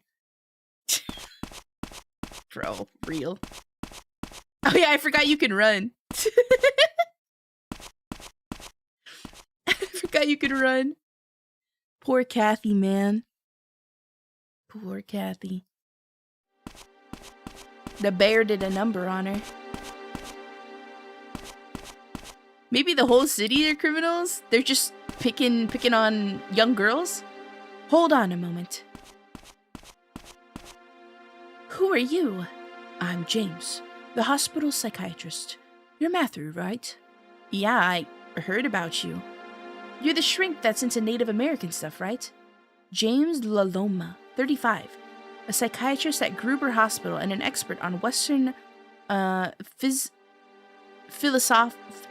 why can't I say this word? Philosophy, Jesus Christ, and logic. His current hobby is conducting research into the indigenous tribe of this region, the Amohi. Oh my, research into the local Amohi tribe. That's just a hobby of mine. How did you know my name? Lucky guess. I heard about you from Emma. From Emma? She's a patient of mine. She is? I didn't know she was going into counseling. Well, that would be the point. I take it you're familiar with doctor-patient confidentiality? Without saying anything, I shouldn't. Suffice it to say I'm concerned about Emma. You two were close, correct? Do you mind if I ask you a personal question? I feel the weight of the sins of this town. Every person in town contributed to the deaths of these two.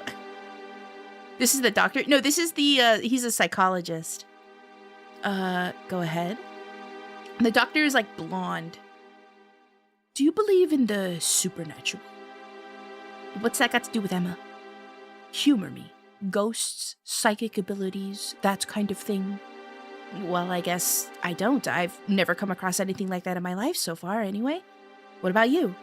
I most certainly do. Isn't that hypocritical for a doctor? It's not scientific. Science cannot explain everything in our world. There's no contradiction in being open to alternatives. I think I said this last time, but he's spitting here. I like him because of that. Okay, I humored you. So what does that have to do with anything? After what happened to Kathy, I fear Emma is in grave danger, and that I'm at fault. I should have sensed something was off. That's my damn job, so I'm willing to risk my medical license to find her safely. And if you two were as close as she said, you might be able to spot something I couldn't.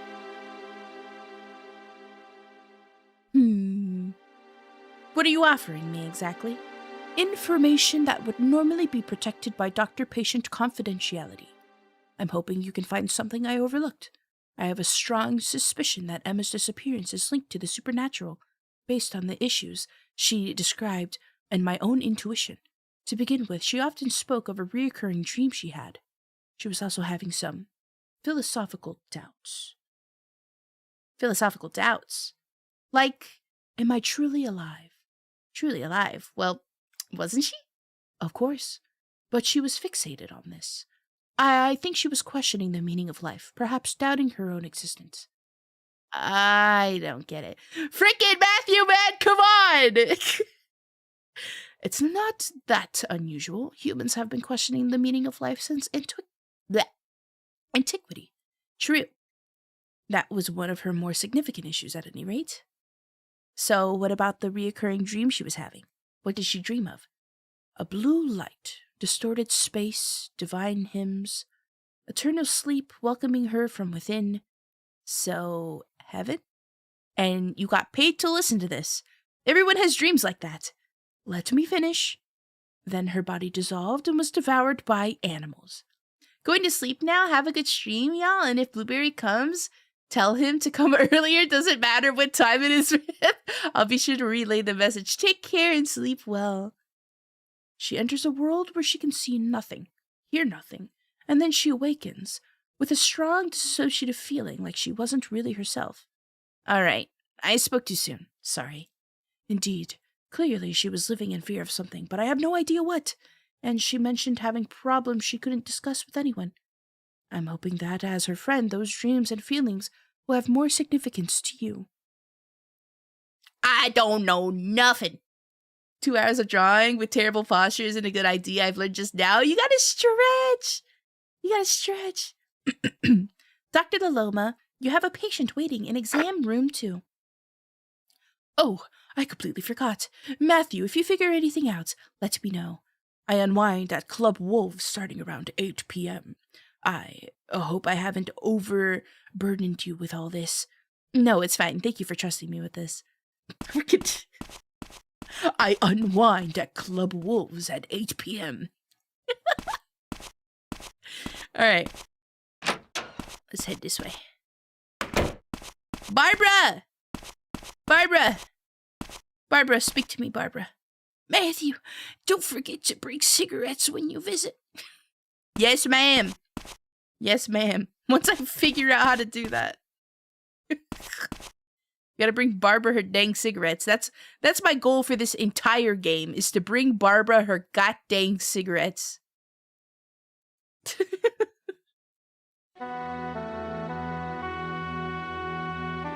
Good to hang out with family gamers. Take care, everyone. And here's one for the round. Take care, Lemons. Take care. I hope you have a nice time with your family.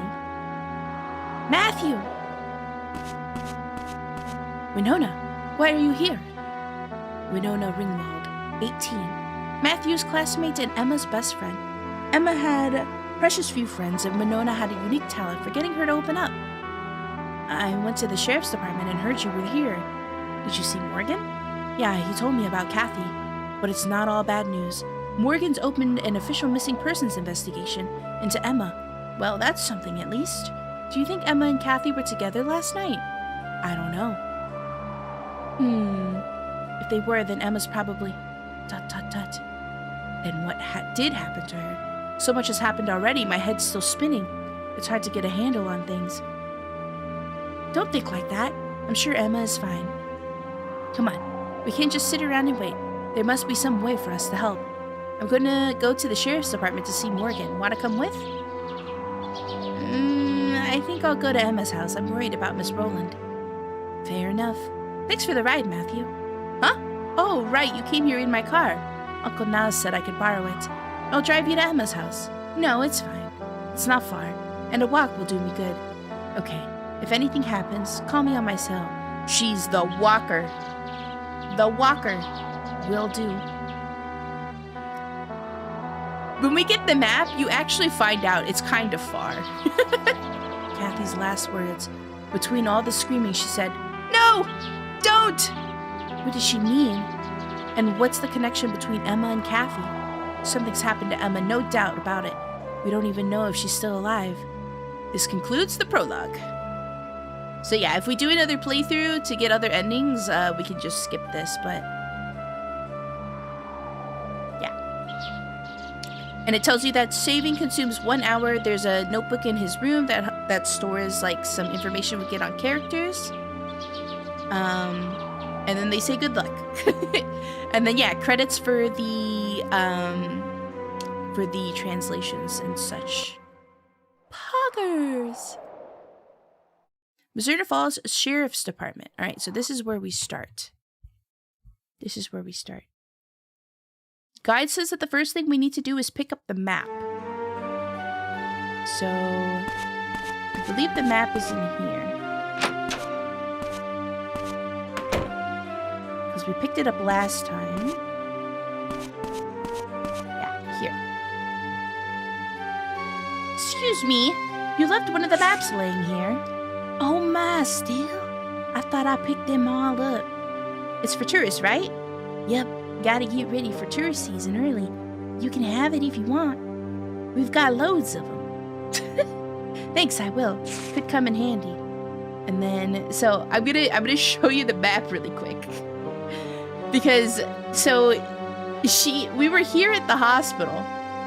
And Winona was like, oh, I'll just walk. It's not that far. Ma'am? What do you mean it's not that far?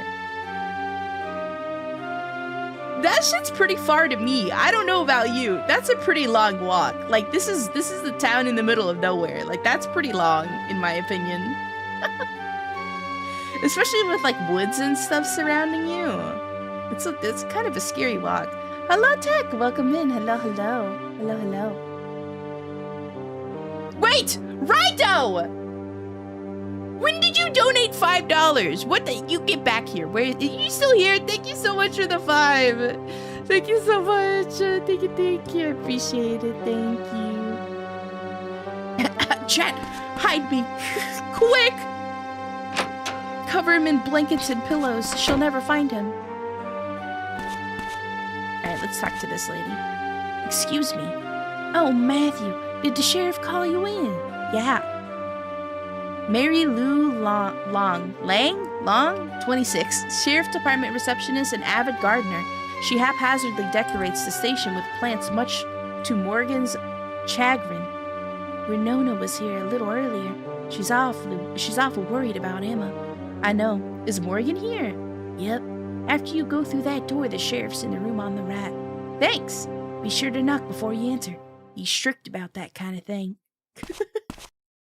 I donated when you were BRB. Oh, I was like, I didn't hear the notification. Thank you so much. I appreciate you guys. Thank you. Okay, on the right. Naruto! Welcome in.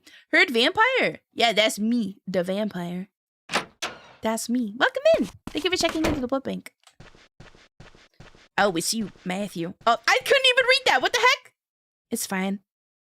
A lot just happened. Yeah, I still can't believe Kathy is. But enough of that. I'm opening an official missing persons report on about Emma. Yeah, I heard from Winona. I'd like to ask you about about last night again. You said you saw Emma at Lakeside around 7 in the evening, right? About 6 or 7. Yes, I tried to talk to her about... I tried to talk to her, but she was being distant. She said she wanted to be alone, so I left pretty quickly. Haven't seen her since. I see. About Kathy. You said earlier there was something strange about what happened to her? Does it have anything to do with Emma? Out with it, old man. Matthew, this is a job for the police. I know. You've got to let me help in some way. I can't just sit around doing nothing. Be that as it may. Here comes Mr. Detective. Hudson, you're back. How'd it go? Hudson Long. Okay, so I'm assuming he is related to the receptionist. The strong silent type, and he serves as Morgan's right-hand man. He's also responsible for guarding the holding cells. Emma's mother was in shock, unable to talk. Oh. But we have found someone who says they saw Emma around 10 p.m. last night. Who? Go on, don't mind him. They're fucking just staring at each other. It's Mel Aston. Mel? That punk, huh? He claims he saw Emma out for a walk while he was on his way to the bar. It says he called out to her, but she didn't answer, so he just let her be. And hasn't been home all night. Where's Mel now? We've got him waiting in the interrogation room. Now we're getting somewhere. Matthew, if your mind's set on helping, you should ask Cohen about Kathy. He's the one who found her in the forest, if you'll recall. Right.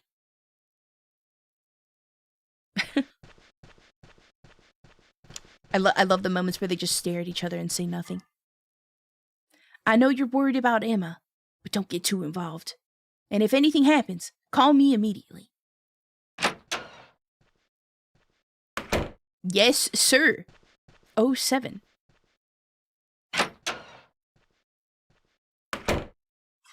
All right. So, it says we should leave the room and check the bulletin board. Let's do that. Let's go out here. I think the bulletin board is on the wall over here. And since things are pretty time sensitive, I probably want to do like little saves every once in a while. Okay, let's check this bulletin board. MIZZURNA Falls bulletin board. News? There's a clipping from today's issue of the Denver Tribune, a statewide newspaper. 2 tragedies shatter a peaceful Christmas, December 25th. At 6:13 a.m. in a forest just outside MIZZURNA Falls, a small town at the base of the Rocky Mountains, a teenage girl was found unconscious and soaked in blood.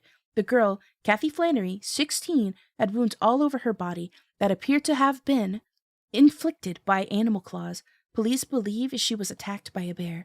Only an hour later, at 7 a.m., Emma Rowland, 18, a classmate of Kathy's, was discovered missing by her mother, who alerted the authorities.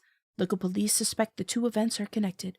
With a population of less than 2,000 people, the close-knit community of MIZZURNA Falls is all too familiar with the 2 young lives that now hang in the balance. Dun, dun, dun! All right, let's look at the town talk. Everyone! Tragedy has struck our town this morning. After being found on the verge of life in the forest, Father Barton's daughter, Kathy, has unfortunately passed away. Compounding matters, my own daughter, Emma, is missing. Coordinated with the police, I am organizing a search party to sweep the forest. City councilors, please gather at the church at 1 p.m. Oh, okay. 1 p.m. Mayor Steve Rowland. Okay, noted. 1 p.m. Yellow Pages. Uncle Nas says America's phone book is renowned as the world's best. My house is in here too. I think that adds stuff to our map. Okay, so it marked our house. Oh, we have the church marked now. Okay, so it seems like as we pick up clues, we get more locations added to our map. Let's see. So from here, we want to go to Coheen. Which I believe he lives here. I'm pretty sure he lives there. But just to be safe, I'm going to save again. But let's go out and speak with Coheen. Since that's what the Popo told us to do. I'm surprised it didn't give us a mark on our map to go talk to him. Because the only reason I know where he is because the last time I played this game, we stumbled across his house. Which, yeah, I'm pretty sure is here. I'm almost certain. But worst case scenario is we have to load our save. Because, yeah, things are time sensitive. So from here, we will just go straight, and then we'll hang a left. So let's get to driving. The snow is so pretty. Make sure not to hit this lady. Then, let me see. What's the fastest way from here?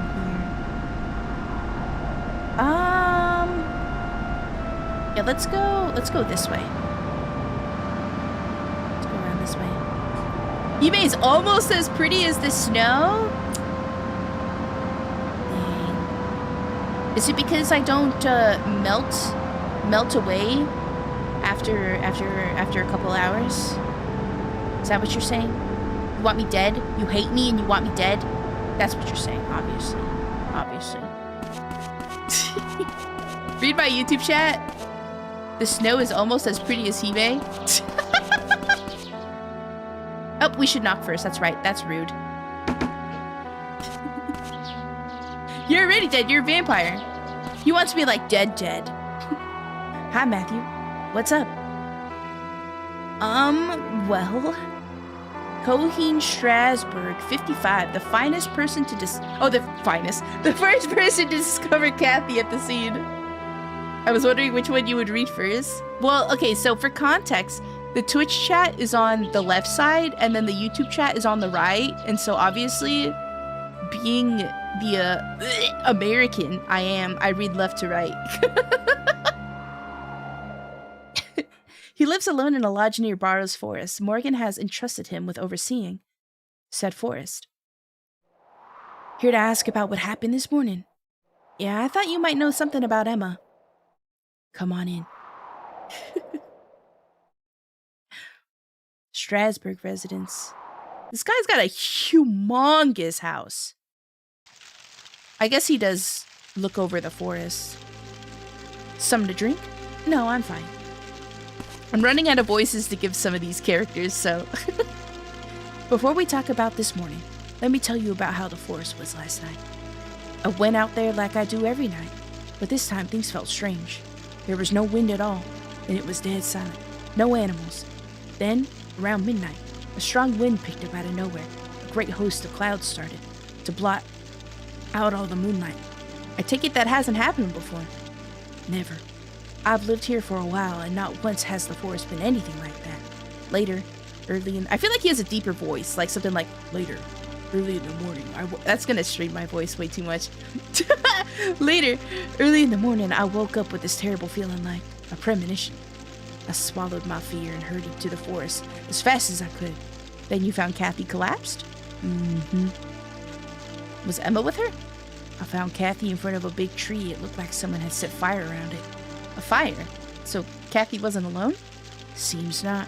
Maybe Kathy met someone in the forest and got attacked by the bear later. Even if the two of them were together, why would they go into the forest? Add jump scare. It's funny, by the way, how exactly you sounded like Lily when I rage bait her. Thanks. First, we have to figure out what really killed Kathy. Then we can worry about what she was doing in the forest. And Matthew? I think Emma's still alive. Yeah, me too.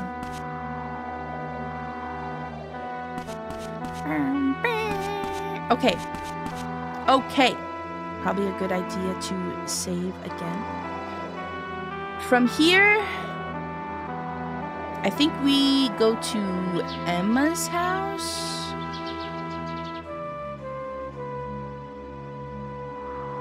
Oops. I always forget it's circle. So,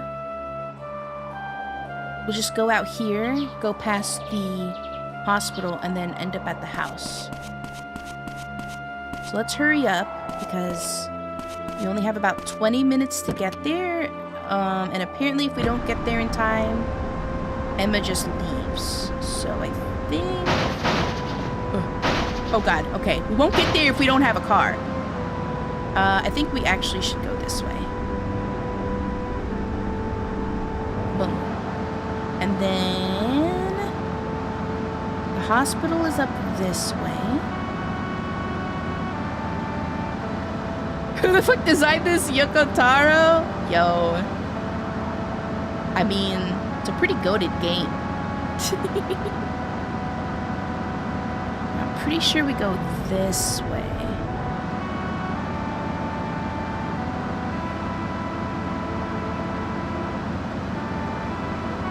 And then... I think... the house... Okay, it's right there on the right.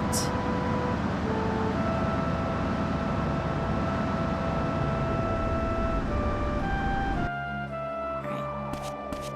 I'm pretty sure this is the house. Right? Oh! Oh, I was looking at the wrong map. Okay, we gotta cross the street. Oh, actually, we might be a little too late. Oh no, we might have to make the drive again.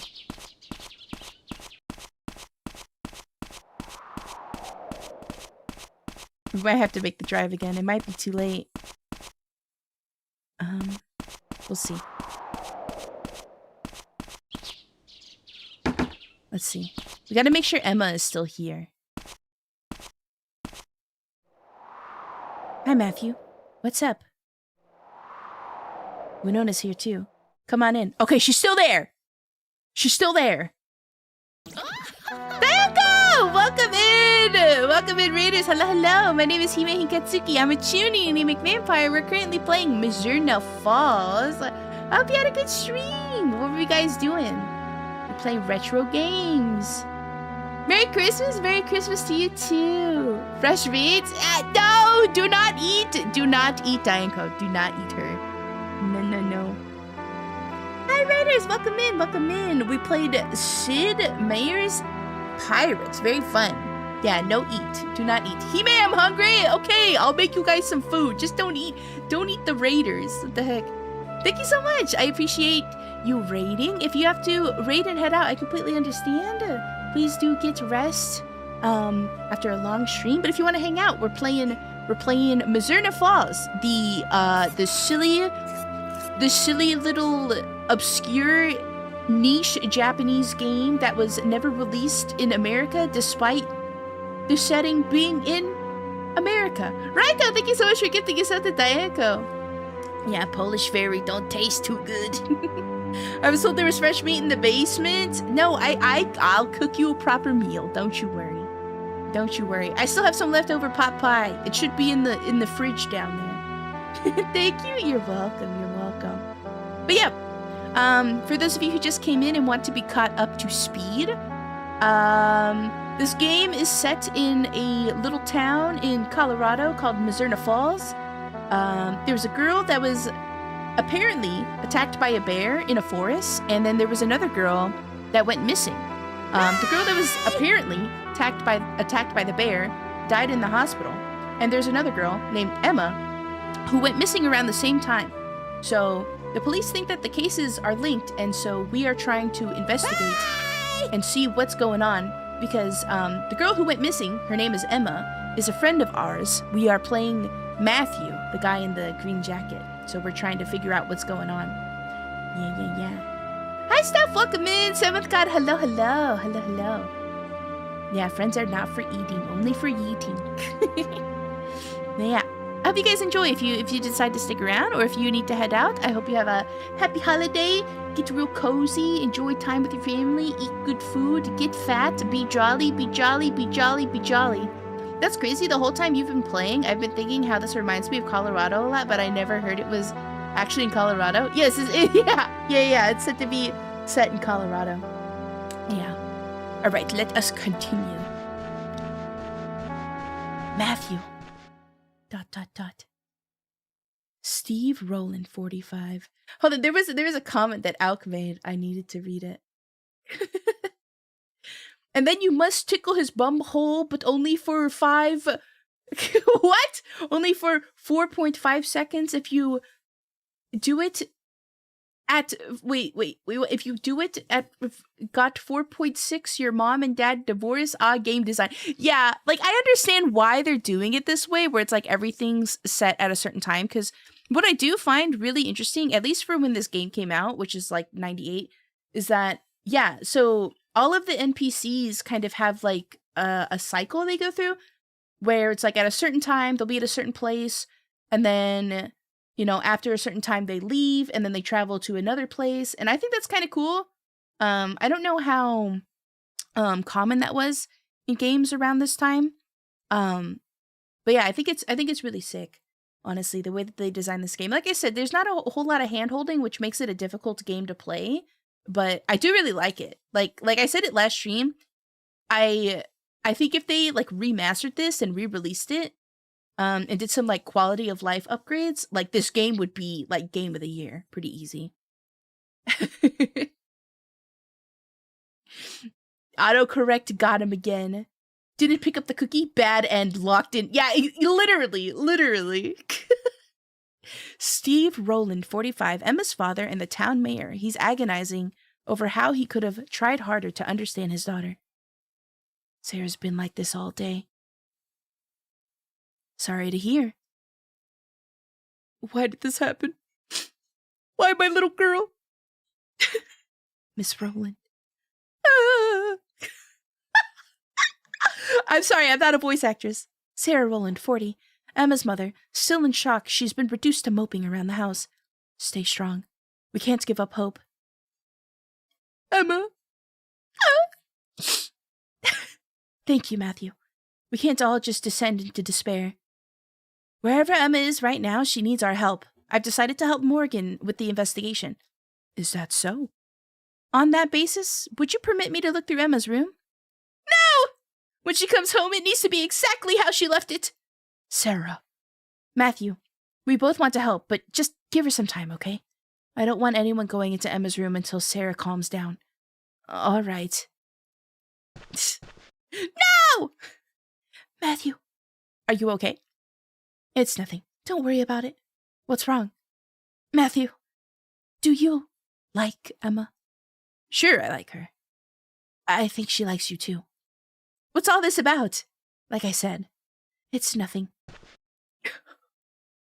Matthew, do you like your friend? Duh! Of course I like my friend. What the heck kind of question is that? How was Emma last night? Well, she got home around 8 p.m. We talked a little. About what? About Christmas is sacred, so there must be a powerful force at work for the day. Emma said that? I figured she was just getting into the holiday spirit. After that, said she was tired and went to her room to go to bed. Interesting. Ben, welcome in. Thank you for checking into the blood bank. Let's see if Ms. Rowland has something to say. Excuse me, sir. You're in my way. Sir, excuse me. Excuse me, sir. Okay, back it up. Back it up. Back it up. Back it up. Hang in there, Miss Rowland. Ah! Miss Rowland? I wonder when Kathy's funeral will be held. Do you know, Matthew? No. I see. How am I supposed to know? I didn't even really know Kathy. She was just like the same grade, or no, she was a grade higher than us, I think it was. Okay, so it says, knock on the door, talk to Steve, talk to Emma, let me see. Sarah won't let you. Steve says that Emma came home around 8 p.m. last night. Matthew tells him that Mel saw Emma at 8 p.m. Did we tell him that? I don't think we told him that. Did we tell him that? I don't think we told him that Mel saw Emma. Tell him again. I heard at the police station that Mel saw Emma, okay, there we go, out for a walk around 10 p.m. Really? She must have snuck out. I guess so. I can't believe she would do such a thing. Okay, so from there, and then we talked to Winona, and then Winona asks about our feelings. And then we have to talk to her again. Listen, my dad set a curfew for me after what's happened. I don't blame him. Yeah, I get how he feels, but I'm 18 now. It's not like I'm a kid anymore. True. Hey, Matthew, if you're leaving, could you give me a ride home? Yeah, sure. Thank you. Okay. So, her dad owns the gas station. So this is where she lives.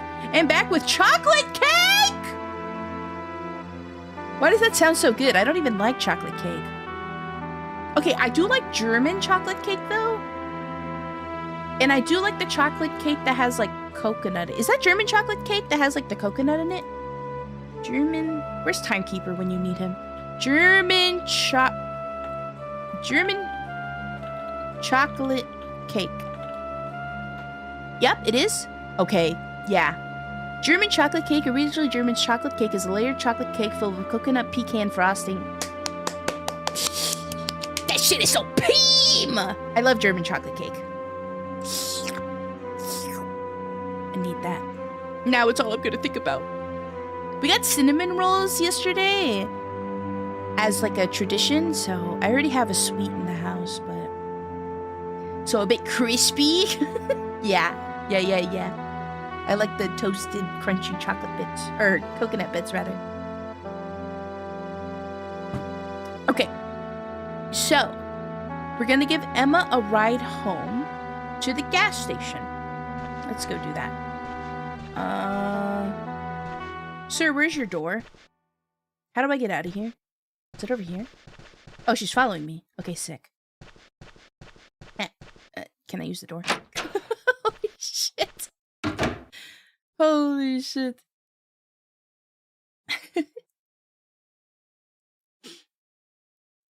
Let's make sure we do another save as well. I'll wait until that loads.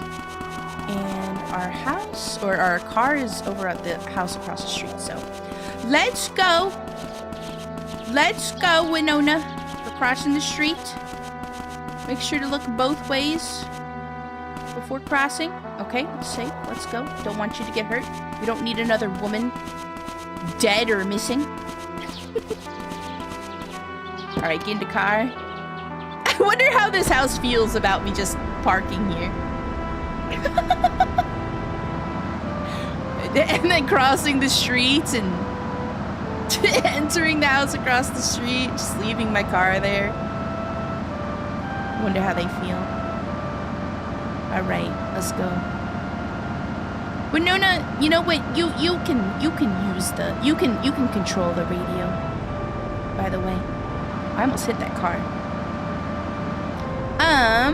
From here, what's the best way to get to the gas station? I guess we can go into town and then just make a right at the end of it. Yeah? So let's just do that way. Let's go this way. You can do that where I'm from as long as you don't block the garage. Wait, really? It's like it's okay for you to like park in their driveway as long as you're not blocking the garage. Alright, let's go right. Yeah? That's so funny. That's so funny. Yeah, we just keep going down from here. Keep rolling. I don't know why, but it seems Winona's, yeah. So, how do I actually get her in the house?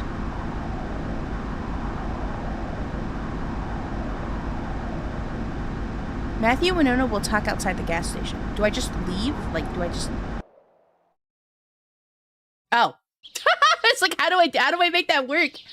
Thanks. You okay? I'm just thinking. What's on your mind? Yesterday, I went to the school library with Emma. Go on. Emma was reading this dense, thick book. What book? I guess that's our hint to go to the library. It had something to do with philosophy. I remember she had to get it down from the top of the bookshelves. Why does this stand out to you? That's the thing, it shouldn't. It was uneventful. I know this sounds weird, but I feel like Emma's somehow guiding us. Like, I remember this for a reason. Well, we're all dealing with this differently. Okay, interesting. Oh! Here comes her father. Hello, sir. Hi, Matthew. Winona, come inside. Yes, Dad. The freaking curfew. Welcome in, Uni. Welcome in. Hello. Thanks for the ride. You're welcome.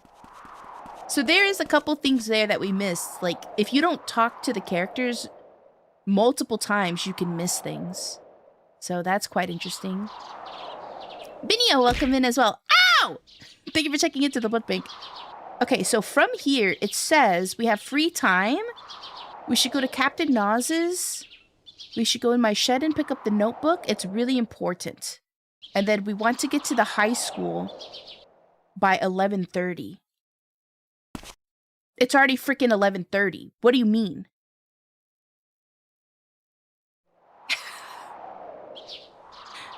Okay, I guess we don't have free time. Holy shit, these times are really really strict. So we need to go to the high school, which is, I'm pretty sure, oops, is over here. The main building is locked, so go into the building on the right. Okay, well, we'll figure that out. Let's go out this way. From here, let's just go down this road. Let's go this way.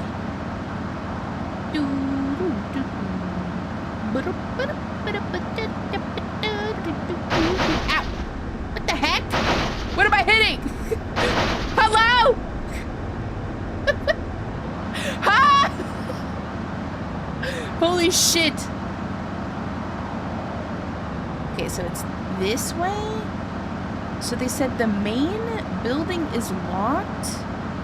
Go into the building on the right. Can we just pull in here? Like, is that okay? Alright. Main building is locked. Go into the building on the right. So over here?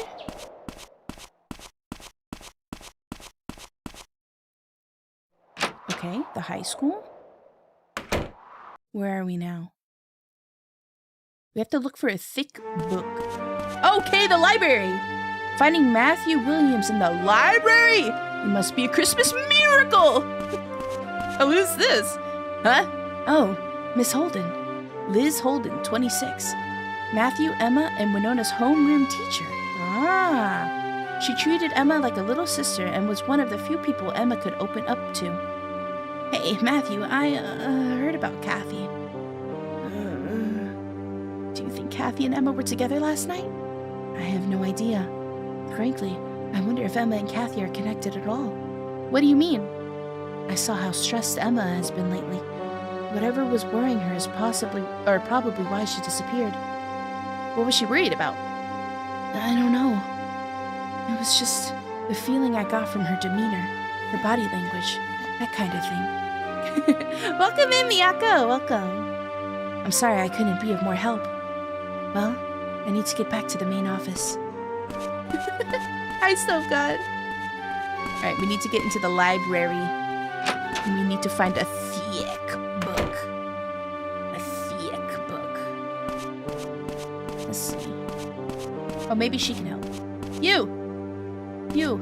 I'm looking for a really thick book. Where are the books on philosophy? The second bookshelf from the right, on the wall next to the door. They're on the top shelf. Second bookshelf from the right. Here?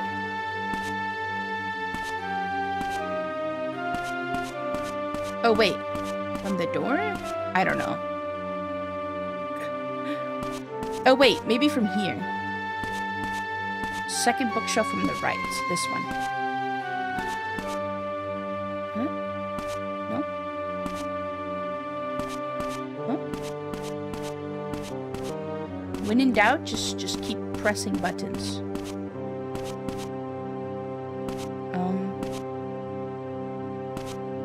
Hello?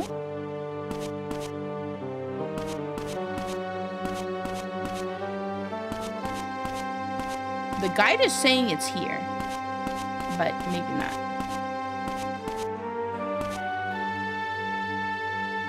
Yeah, it's saying it's right here. Huh, it's not letting me interact with anything though. Weird?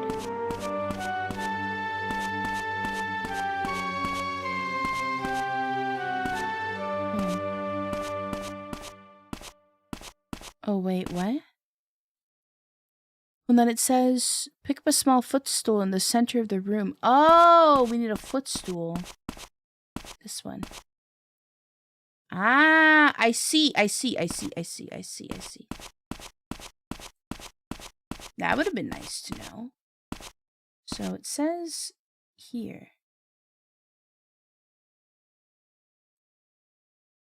Is this the book Winona mentioned? It's titled A Complete History on Western Philosophy.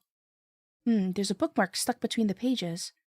Nothing exists. Even if something did exist, it could not be understood. Even if it could be understood, that knowledge could not be communicated to others. Kinda dark. Did Emma leave this bookmark here? I could ask James about it. Okay. They did say, I think at like 1 o'clock, there was supposed to be something happening at the church. So let's go to the church and then we can ask James about that at like 8 p.m. or whatever. Use the office chair and fall and die, be a man.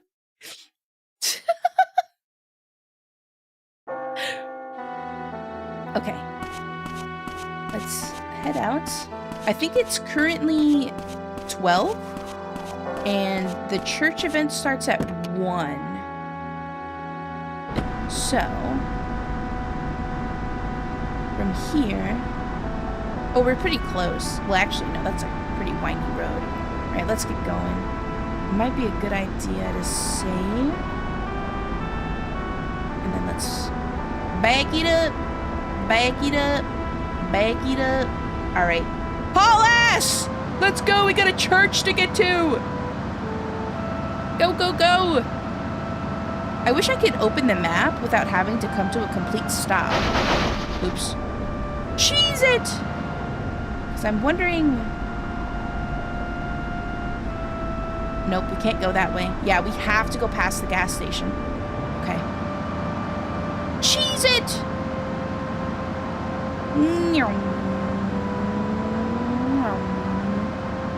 Floor it!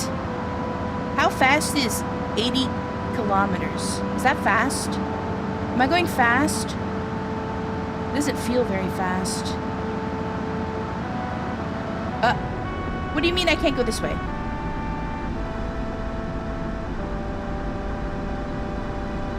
Oh, we gotta go all the way this way?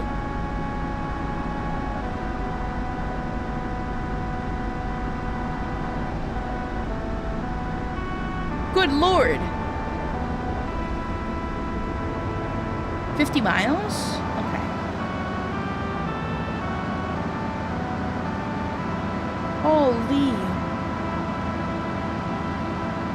Okay, it's a good thing I did a save, because I hope we're going to be able to make it over there at all.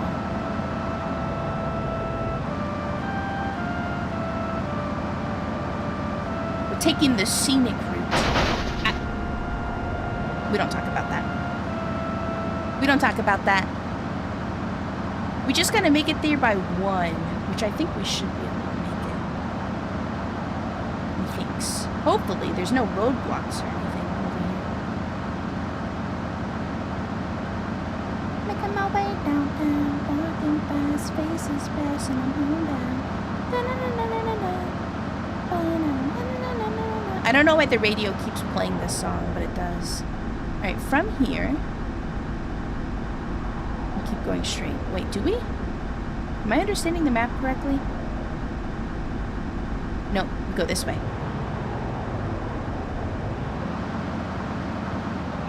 Cat Jim! I wish I knew more of the lyrics without having to pull them up.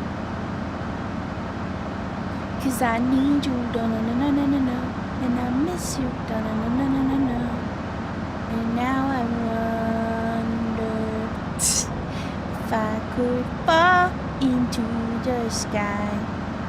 Do you think time will pass me by? Oh, cause you know I'd walk 1,000 miles if I could just see you. I'm guessing this is the church. I'm just... No! No, no, get me out of here. No, get me out Get me out of here. Siri, play Chasing Cars by Snow Patrol. I'm guessing this is the church. St. Peter's Church. Go, P9 girl, go!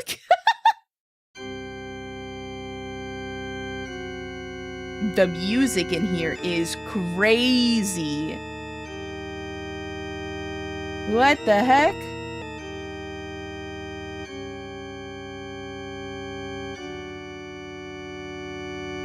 He's kicking me out?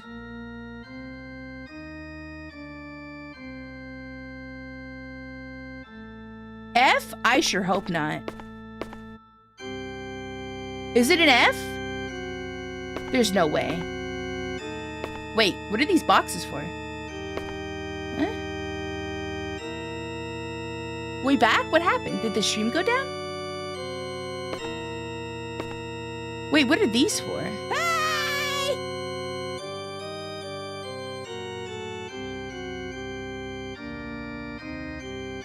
It was an F? Oh.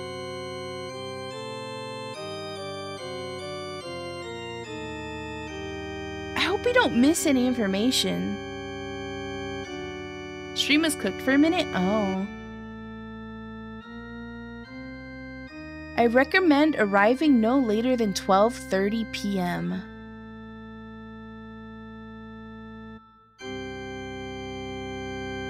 If you hang around outside...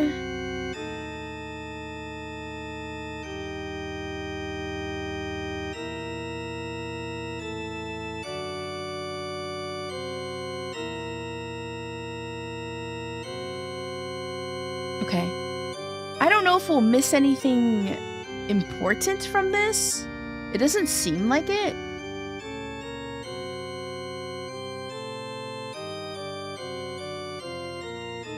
But it also...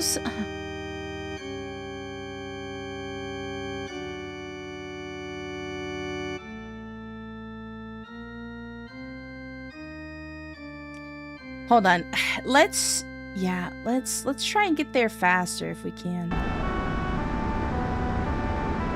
Let's try.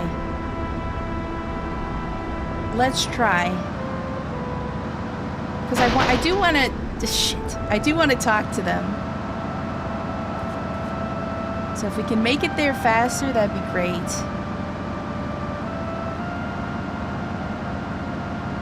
So it's saying try and make it there no later than 12:30. Perhaps we can make it there in time. I don't know. It's gonna cut it pretty close.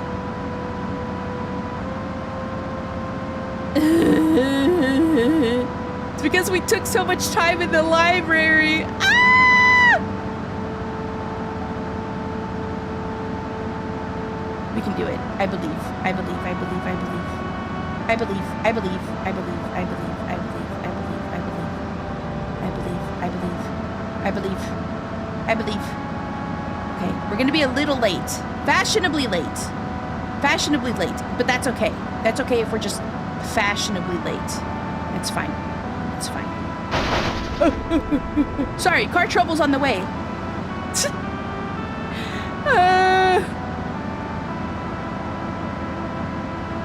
Car trouble's on the way. It's okay if we're 10 minutes late, right? 10 minutes late should be okay. I'm gonna go this way. Ow. 15 minutes late. 15 minutes late is fine, right? That's okay. 15 minutes. 15 minutes late is acceptable. Totally acceptable. St. Peter's Church. Okay. Go this way. 20 minutes late is acceptable, right? 20 minutes?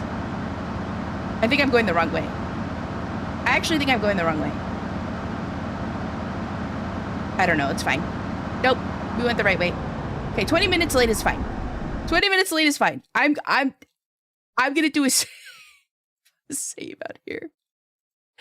Just in case. Just in case. Okay, run in. Run in, sir. We gotta talk to everybody. Okay, so it says talk to Father Barton, which I don't see. Oh. Can't talk to him. Talk to Father Barton. Father Barton, Matthew. What happened to Kathy was... Thank you. This has been a very painful test of faith. I doted on her, raised her on my own. To think it's been 12 years since I adopted her. How time flies. The first time I saw her, I swore to give her a happy life. Now she's gone.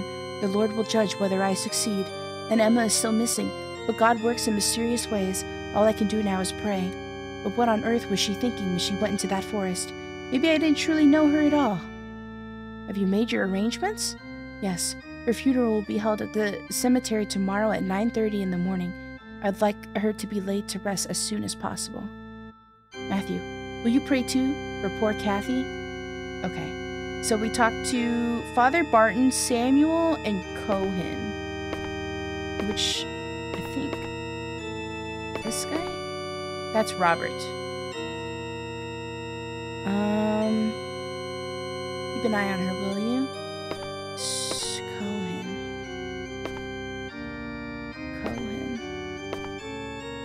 is he? Dr. Gruber? Oh, it's that dumb shit. Fucking... Fuck this guy.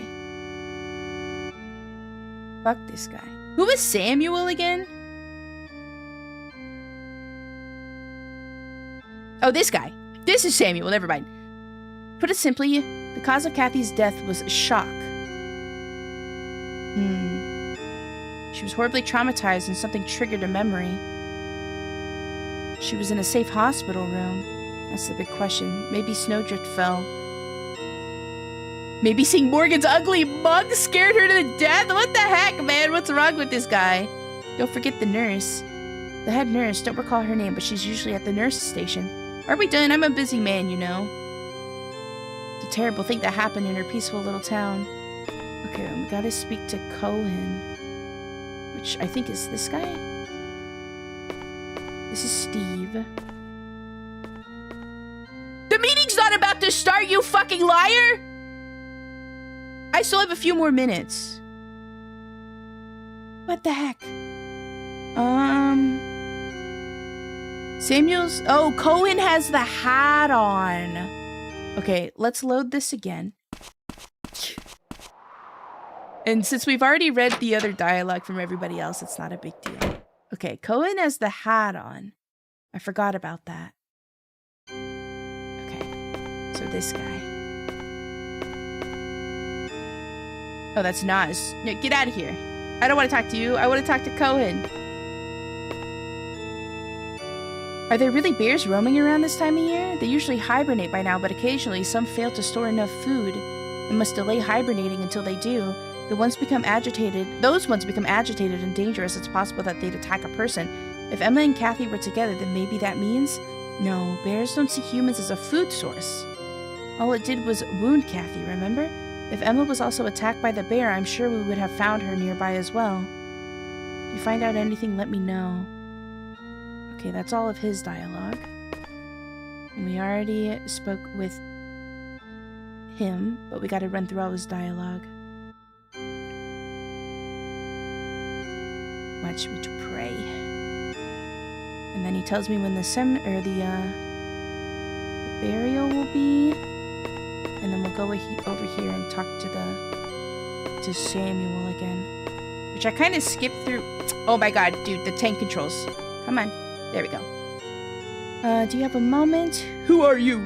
Matthew Williams. I came with into Kathy's room earlier. I want to know exactly what happened in that room. Why Kathy kicked the bucket. I don't know why he's so casual about this. All I know is that Kathy was unresponsive. And she suddenly started screaming and then she just died. Okay, and then we read all of this already. Weird. Morgan's ugly mug. And then he mentions the nurse. So we have to also be suspicious about the nurse, I guess.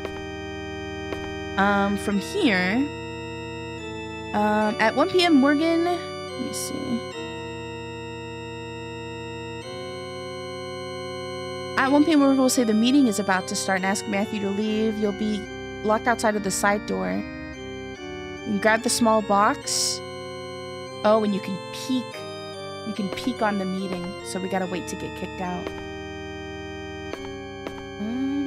Who's that guy with the... Who's the balding guy? Maybe he doesn't know how to drive rear-engine cars. You gotta trail the brake, go get to the turn, and load up the front tire with grip heavers. Yeah, I wish I had that much control. All right, the meeting's starting. So we grab this. Oops, no. Get down. We grab this, and I think we can peek through this window. Put this down. There. Pog!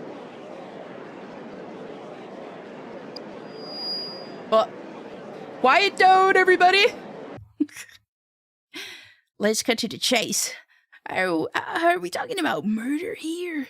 It's a possibility. Samuel Gruber. Chief of medicine at Gruber Hospital. He treated Kathy when she was first brought in. Irreverent and cynical. Okay. His attitude has alienated many of the townspeople. I can see why. The thing is, the choke marks on her neck weren't the direct cause of death.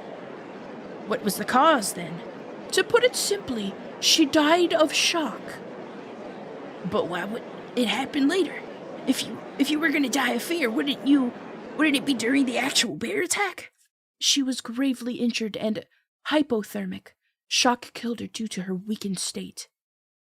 That shock was caused by something that triggered a vivid flashback of the attack. The bear attack, you mean? Like I've said many times, we can't be certain it was a bear, but the wounds were definitely caused by an animal. Everyone, the main point here are that Kathy was attacked by an animal in the forest. Now Emma, the mayor's daughter, is missing. We've decided to search Barrow's forest, and we're asking for volunteers to help.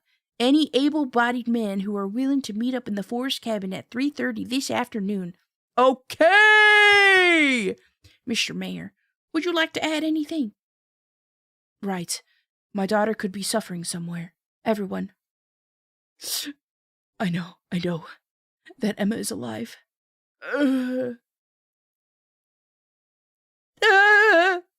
Fox Forgiven! Thank you so much for the raid. Welcome in, Raiders. Hello. My name is Hinketsuki. I'm a genuine vampire, and currently we are playing MIZZURNA Falls. I hope you had a nice stream. Welcome in. If you have to raid and head out, I completely understand. Otherwise, we're playing a super niche Japanese game that has been fan translated. I love Hime's southern drawl. Thanks. It'll be okay, Steve. Calm down. Listen up, everybody. According to Dr. Gruber, we know Kathy was attacked by an animal, probably a bear, but as horrible as it is to say, we can't rule out foul play. To be blunt, a killer could be on the loose. Keep your kids inside after dark. That is all. Fox Raid, welcome in! Choke marks on her neck? Is that what Morgan meant by strange? Yeah, that is pretty strange. Okay. So, 3 p.m. There is a meeting in the forest.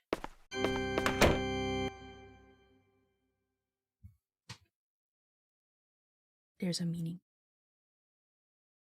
Alright, it seems we have some time to kill. And it is suggested that we go to the diner to grab a bite to eat. Where the frick is my car? Oh. Right there. So let's go do that.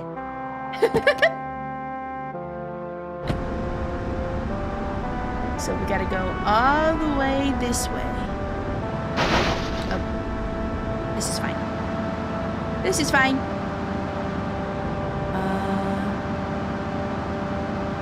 Very properly parked car. Listen, it was a dire situation. Time was of the essence. Alright, so from here... How's it going, everyone? I'm doing pretty good. How are you? Okay, from here... We'll turn. Ah, okay. Stuck on the invisible... snow polygon. Why is it so fast? The car? That's what I'm saying. Like, it just immediately just pedaled to the metal, I guess. I don't know why, but I'm working with it as best as I can. Okay, let's pull it out. Let's pull into town and get a bite to eat. Look at all the mountains. Oh my freaking goodness!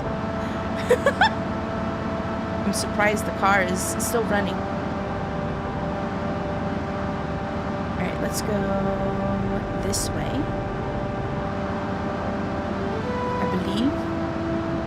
I think this is the best way.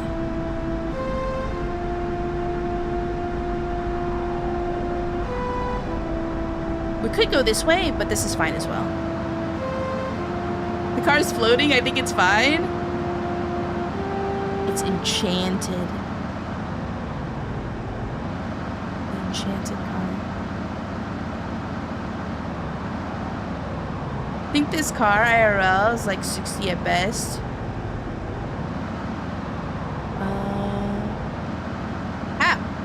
Okay, well, it's nice to know that cars just phase through us.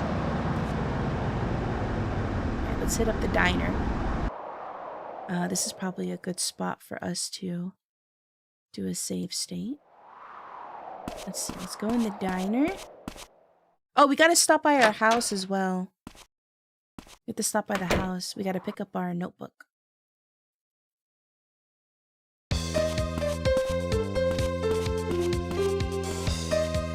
It's so funky in here.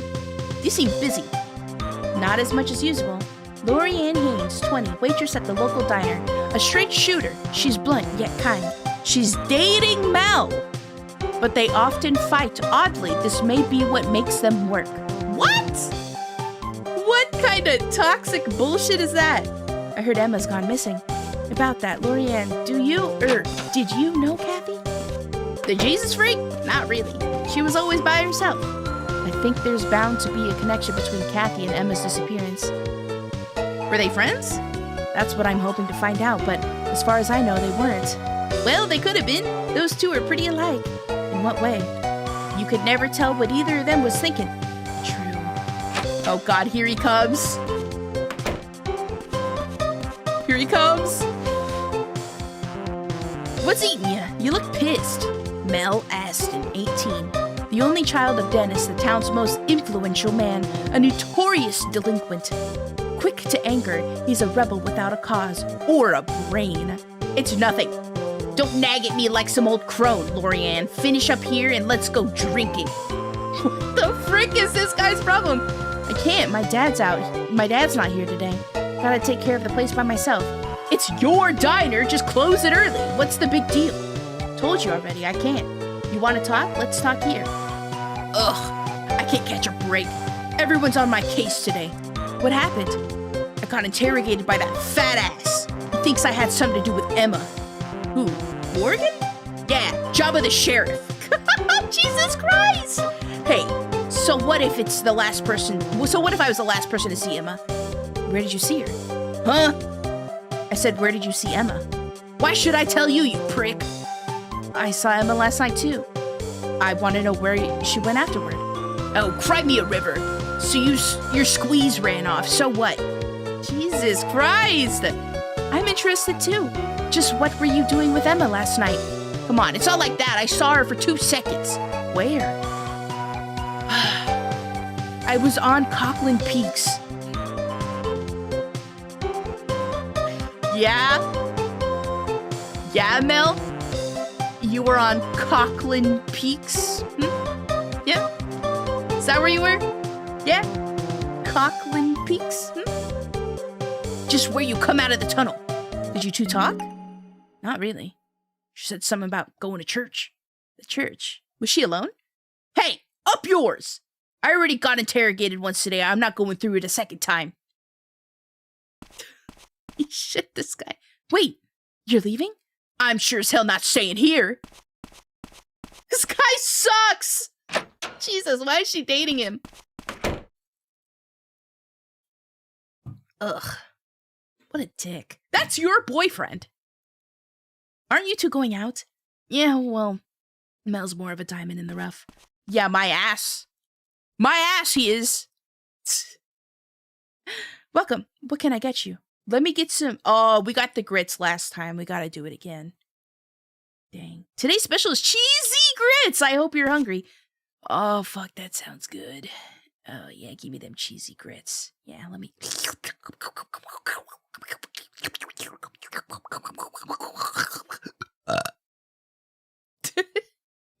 Maybe Emma was going to church to see Kathy? That's what I was thinking. I bet that's it. The two of them were probably getting together then. The town's already on edge. Wonder if there'll be another protest at Aston Farm today. Protest? What protest? Don't you know? The farm workers are protesting because Mr. Aston won't repair the company housing. Mr. Aston? As in Mel's father? Yeah. Hey, come to think of it, the company housing is at the top of Cochran Peaks. Guess it makes sense that Mel would be out there so late. Oh, I think I've heard about this. Aren't all the houses, really run down? Yeah, they're falling apart. That's why there's a protest. Honestly, Mr. Aston should just do the decent thing and repair them. Ain't like he's hurting for cash. Alright, that's all the dialogue she's got for us. So, They're doing the bear hunt at 3, so we're going to want to get to the forest around 2:30. So let's get up from here. We might have some time to head by the house, but I also don't think we do. So let's just save state, and then we'll head to the forest. Because I think it might take too much time for us to go into our house and pick up the notebook. Surely it's like saving information as the game goes, so we will just head to the forest immediately. I think we can go this way.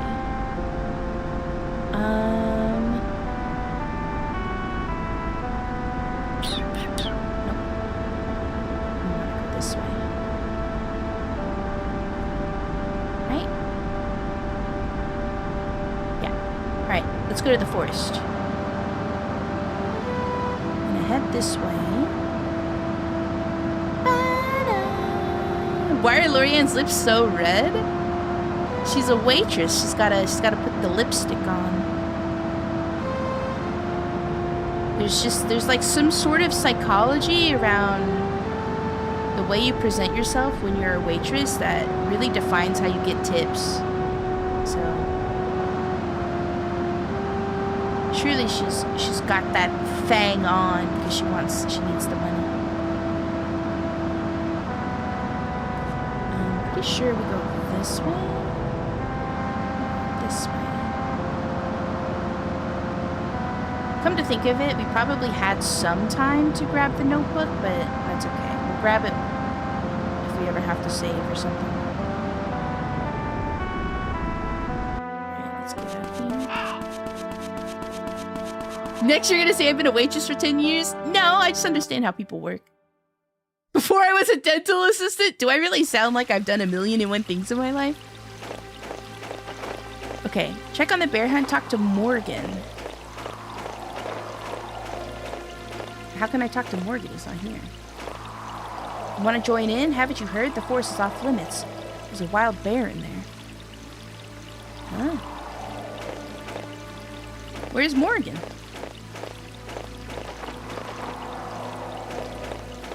Lived in all 50 states, had like 40 jobs. I have lived in quite a few states, but I was a pretty rebellious teen. Also, I'm 300 freaking years old! I don't see Mel out here.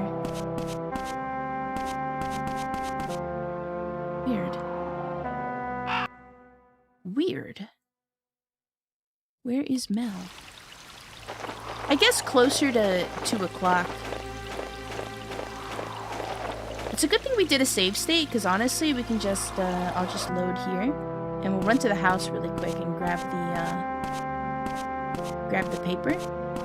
That'll kill some time before the hunt happens.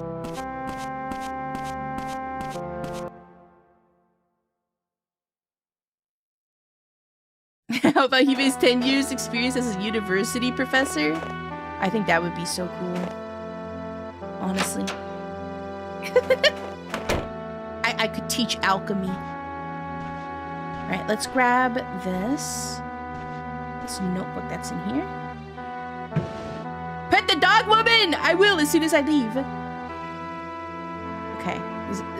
It serves 2 functions. It stores phone numbers and information. Okay. So, go out this way.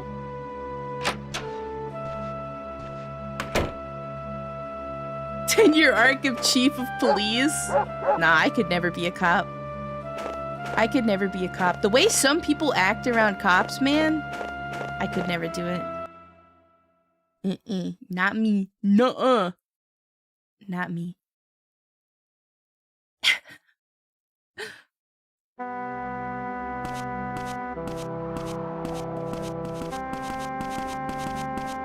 Like, just insanely stupid, entitled individuals. Like, if I ran into somebody like that as a cop, I would not be nice. That's all I'm gonna say. I would not be nice. I could never be a cop.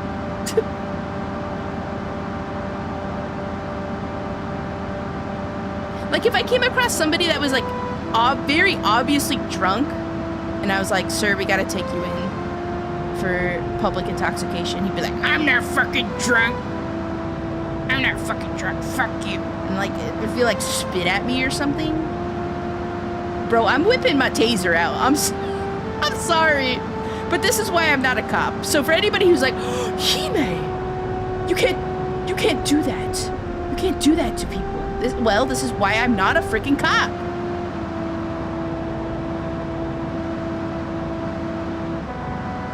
Yeah, come at me with attitude, I'm gonna give it right back. Exactly. That's how I feel. Not a cop anymore. Alright, we got a little bit of time to kill. I think it's like 30 minutes or so. Let me make sure. Oops. This.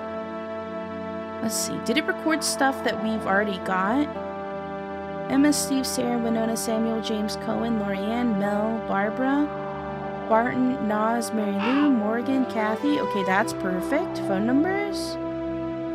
Sheriff's Department, Winona's house, Nas's general store, hospital reception, Emma's house. Okay, I think we're good. I think we're good. We just chill out here for a little bit. I think we got like 15 minutes before anybody shows up or something. I watched a body cam where a suspect urinated in the back of a cruiser. Cop had to clean it. Yeah, no way, bro. Yeah, no. I don't know. I don't know how much cops get paid. I hear that it's not very much. So yeah, if somebody urinated in the back of my cruiser and I had to clean it up, no fucking way, dude. No. I need a 6-figure salary for that. with insurance, a life insurance plan, a good as heck pension, housing. Like, no. Clean it up with a garden hose with the guy still in. Oh, yo, here's Mel. You just spray him down.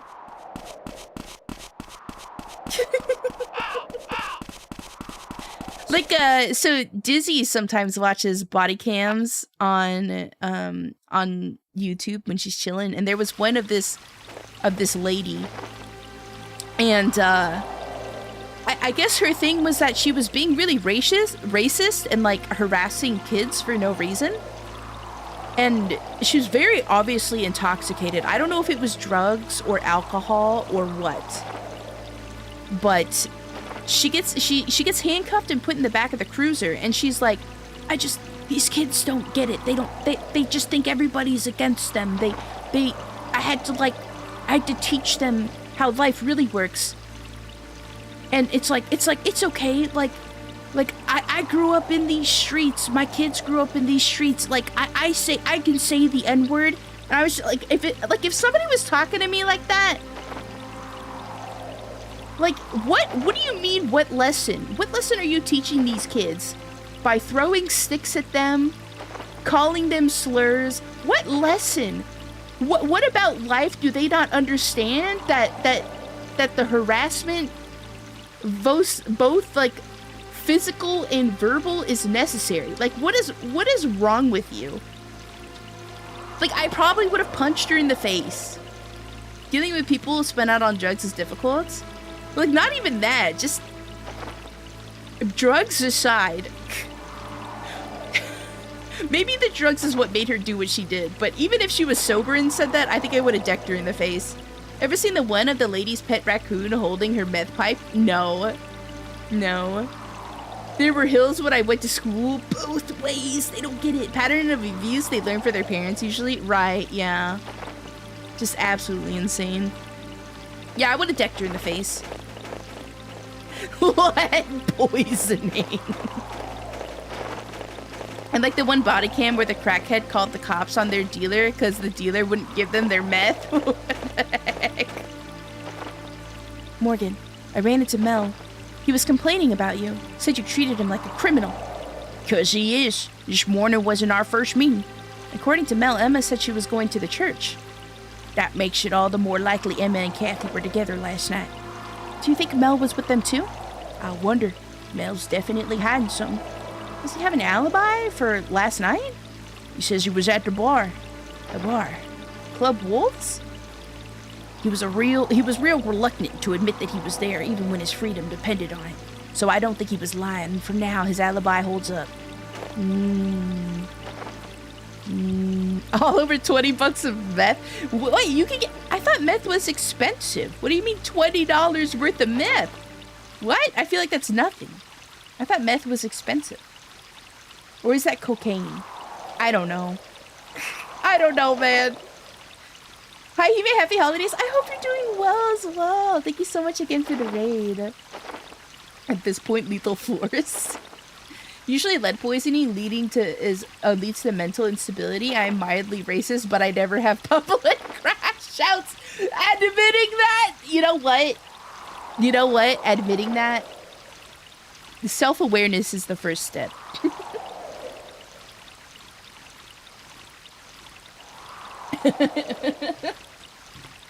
It's like grandpa, you know. You just know he's like a little prejudiced or whatever, but he doesn't really like act up sometimes, and you're like, he's fine. He's fine. 1 gram of meth is like $20 and $40. What? Dang. Alright, so it says go to the forest, and then you tell him about Mel. Matthew asked to join the bear punt, but Morgan says no, he's just a child. Is anyone else really starting to dislike Morgan? What is this about choke marks on Kathy's neck? Is that what you meant by strange earlier? Yeah. Is there a murderer on the loose? I'm not sure yet. According to Dr. Gruber, the choking couldn't have directly led her to death. But it's true, she definitely had bruising on her neck. Yeah, but we don't have any proofs. This was an attempted murder. Don't go stirring people up. I know, but... Oh, sorry, wrong voice. I know, but... Okay, fine. Did you talk to Cohen? Yeah, I asked him about when he found Kathy. And? He said he doesn't think Kathy was alone that night, so maybe Emma was there too. It's possible Emma and Kathy were there together, set a fire, which attracted the bear, and it attacked him. That's as good as a theory as any. Except Emma wasn't found. Yeah, that's your problem. Emma going missing makes the whole case a head-scratcher. Matthew, the forest is off limits. Are you searching it now? Yeah. Let me join the search. I can't do that. The bear might be around. I can't let a kid endanger himself like that. Brother! It is better than having live, laugh, love, PFP and sending vile messages. No, like, I completely agree with you. All right. So, from here, we should probably... It says to go to Mel's house. Talk to the protesters outside and Dennis will come out. Oh, right! They're doing a protest at 3. So... I think they're over here, because the farm... Okay, yeah. Mel's house. Okay. So, let me do a save state here. And then we'll book it down to Mel's house. Run! Run! Run! They're doing that silly protest. Well, not silly. It's very reasonable, the protest. I just don't really know how much... I guess if maybe Mel's father owns the complex, like for the housing, then yeah, it's probably his responsibility to take care of maintenance and stuff, but when they say house, it makes me think like these people own these houses or something. But who knows? Hi, citizen! How are you? Welcome in. So I think we just go all the way down. But maybe they're all rentals, like it's just a big rental community down here. So yeah, Mel's father should have some responsibility in making sure things are good. Alright, so it says... knock on the main building and talk to Dennis. Okay, the main building.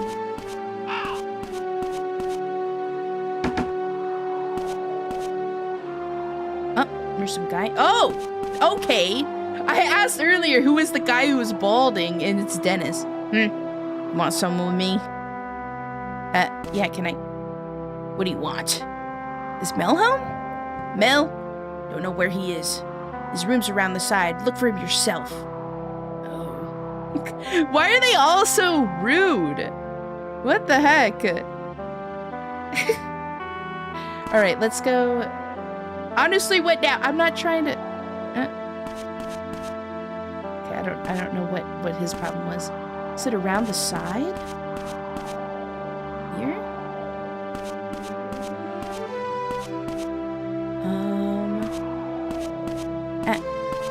Where is this kid's house? I can't go around the side. Can I go in here?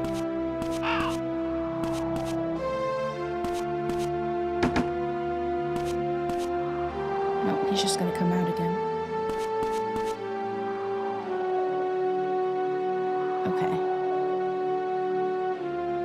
Okay, so he goes back inside when we stop talking to him, so that seems normal. He said his house is around the side? That just looks like a big window, but let me check this just to be safe. Nope, it's not this, so it's probably around the other side. Excuse me, protesters. Around the side. So probably here?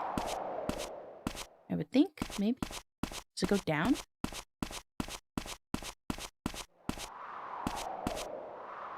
Mel's room, okay.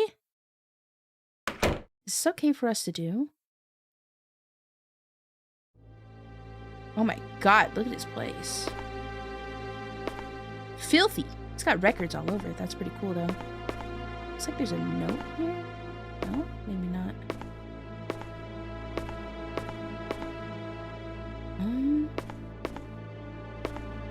Is there anything in here? Oh, what's this? Huh? 9 p.m. motel. It's a note. It reads 9 p.m. motel. Why does Mel need a room at a motel? A motorcycle. Oh shit, you better run. This is bad. I need to hide. The closet?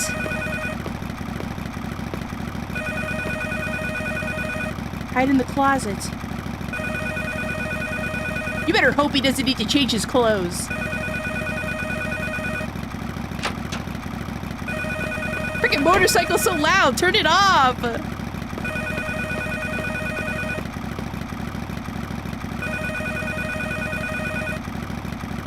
He's got this sexy girl on his wall. ... I know. I've dealt with the Emma problem. What?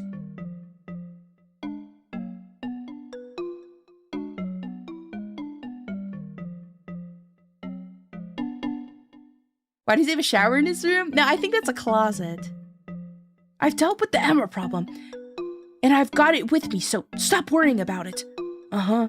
Yeah, 9 p.m. tomorrow. I heard you the first time. I'll meet you at the cemetery then. All right. I'll keep my word. Let's just talk then. What? Ugh, what a whiny prick. No, don't.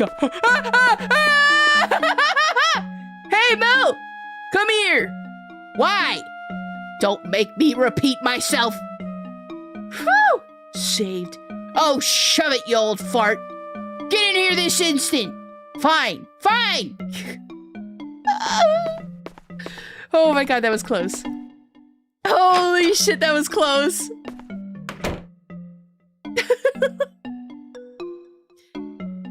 My god. He's got the same sexy girl poster on 2 different walls.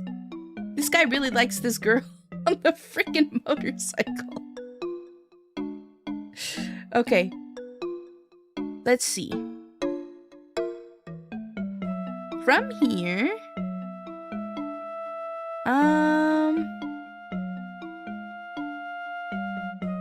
So it says... I know there's a motel around here. But the guide says... Drive to Cockland Peak and you'll see Mel lurking around the farm workers' lodgings. Oh, right, the motel around here. Okay. Matthew will ask him what he's up to and Mel just gives him sass. Okay, so let's go there. That's what I thought. We gotta go to where that motel is. This guy has no windows in his room? Well, he is like on a lower level. I think the only window would have to be where the door is. Cause yeah, he's on a lower level. Okay. Let's get into our car. Oh. But yeah, no wonder he's a little sass master. He's getting no vitamin D.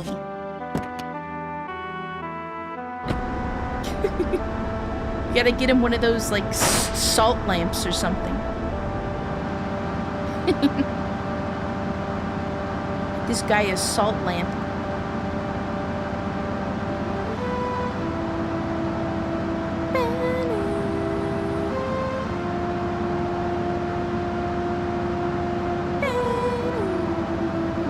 This way? Up. Don't die. Up.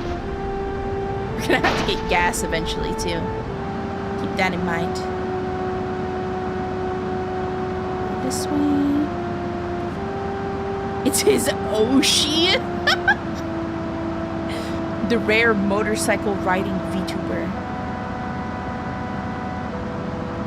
Now, if I'm correct, it's this way. A little motel. Hello? Triangle? Somewhere around here or here. So we'll go straight and just look for a motel type situation. I'm pretty sure there is one here. Because I saw it on our way back from the church.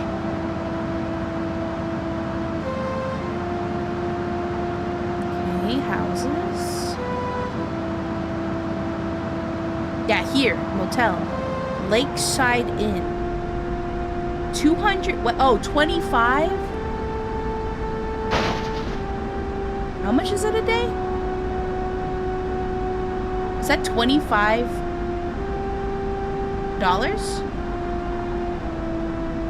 Cash only. Interesting.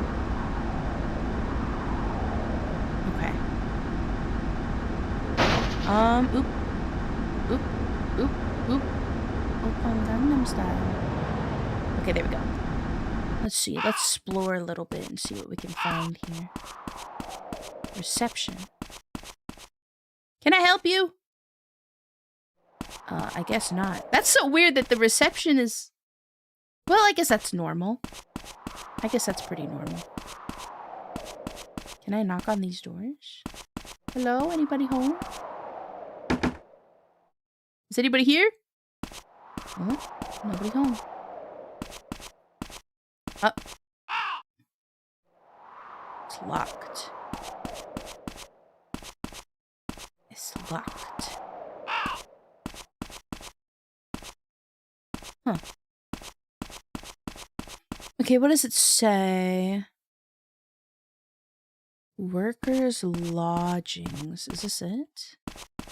Just at 5 p.m. Mel will be here. Just gonna make sure this is the right spot.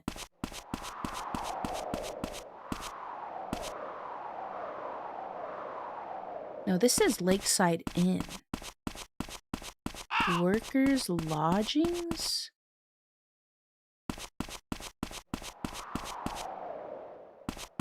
Maybe we're not in the right spot.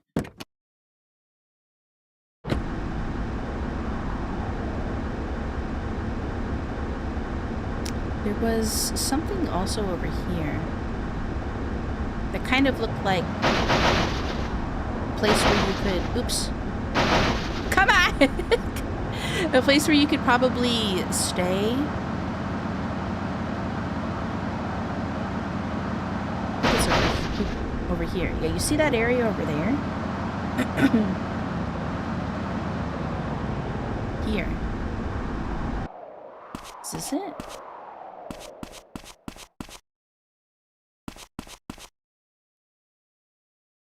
Oh, it's a boathouse. Maybe this isn't the spot.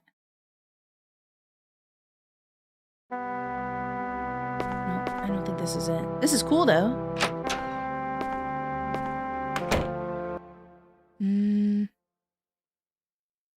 Let me double check the map. Farm workers' lodgings. Did it mark a motel anywhere? Boathouse. Aston Farm. Cohen's Lodge. The only thing I can think is maybe it's this way some more. Like maybe over here? Because they did say he was like, they think she was going to the church. Much progress since last stream. We actually restarted, but we are making better progress. Because we have a guide. Smile. Because we have a guide. Smile. So I'm making sure to go to all the points of interest that it brings up. But yeah, we're making much better progress on day one. Like there's a lot more information we got compared to the first run. Like that Kathy, the girl who died, they said that she was attacked by a bear, but she also had strangle marks on her neck. So it could either be here or here, which is interesting. We broke into Mel's house, and Mel said something about taking care of the Emma issue. So that's a little suspicious.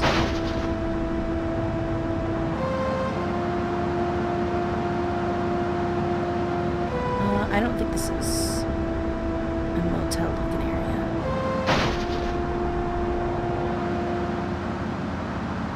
Let's go this way.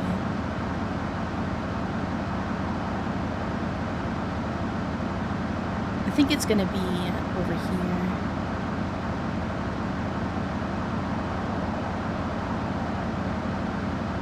Dang, 5 p.m? And it's getting so dark. Oh, is that literally him on his bike up there? Is that Mel?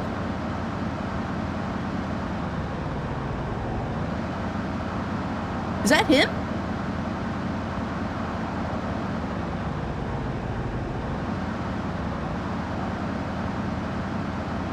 Okay, I think this is the area we need to be in.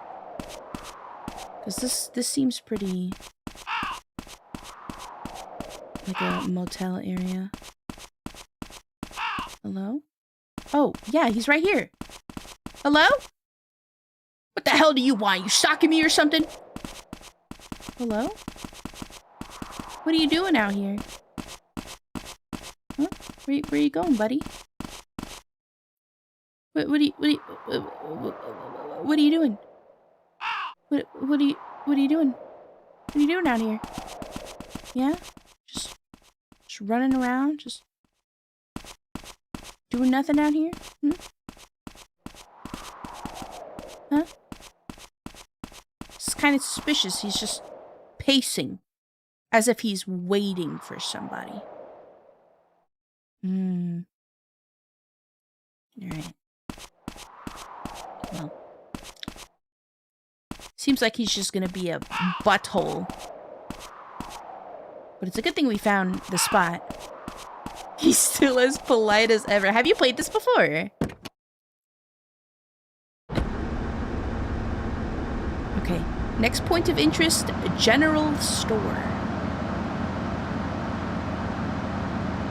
General store.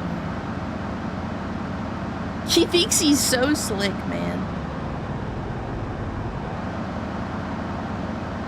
Thinks he's so slick.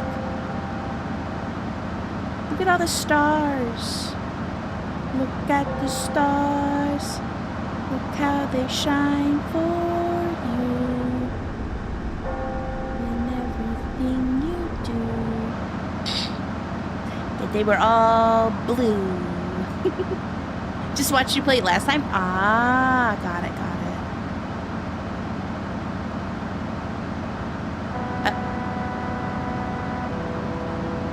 We're gonna have to get some gas.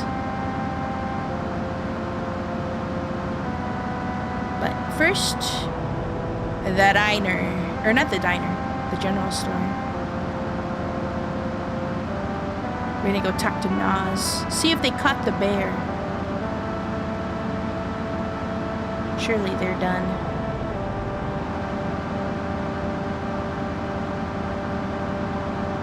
It's getting dark. They shouldn't be out too late.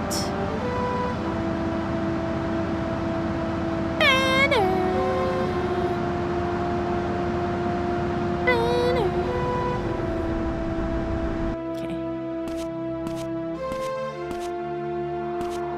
Captain Nas. The general store.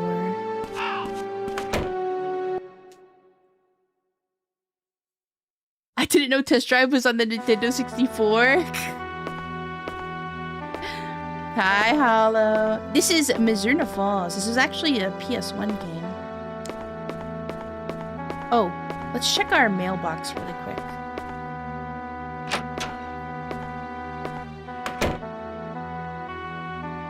Gonna pet the dog. What a nice boy. There's a flyer in here.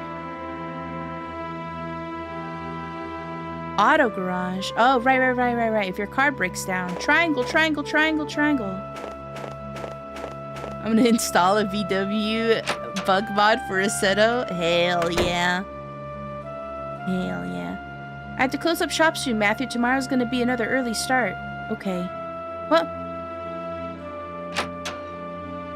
But I wanted to talk to him.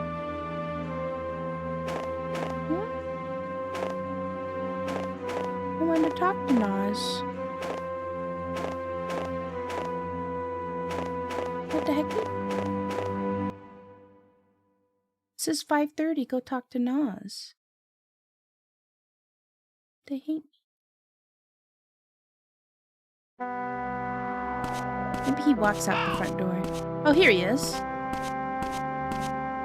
Matthew, there is a bear in the forest. We found some huge paw prints. Can't wait for tomorrow. Are you going to do another search? Yeah, tomorrow, but Cohen suggested we go in with fewer people this time. He says it's best to use a small team when tracking a bear. What time are you going in? 7 a.m. sharp. We're meeting up at the forest entrance. Will you take me along? Wish I could, kiddo, but Morgan would wring my neck. Please, this is important to me. Hey, if it was up to me, I would. Take it up with Morgan. Okay, he doesn't have any more dialogue. Maybe we can sneak in. Alright. Let's talk to Lorianne about Mel. See if she knows anything about him going to the motels or the lodge or wherever it was that we just found him. Let's see if she knows anything. Oh, Mel. We also got a nice little note for you. Can I sit here? There we go.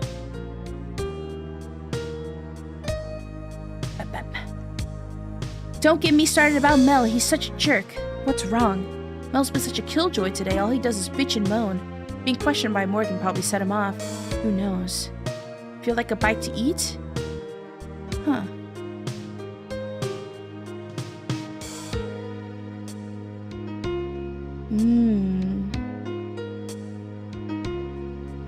That's all she's gonna say?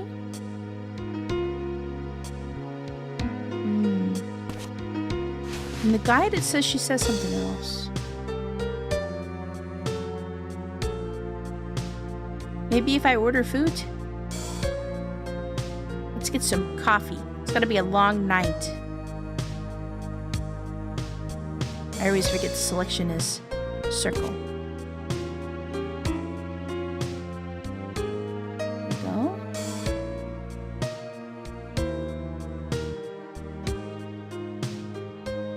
Let's see. Nope, she doesn't say anything else. Alright, let's leave. Alright, it wants me to go to the hospital and chat with Samuel. A neck-breaking 51 HP at 4,200 RPM? Hell yeah. Okay, can I make it to the hospital by 6? Is that possible with this much time?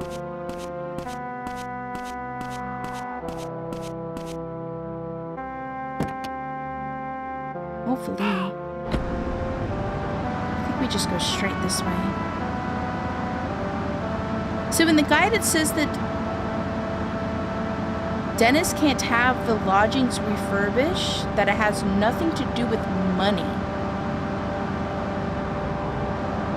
I don't know what that means.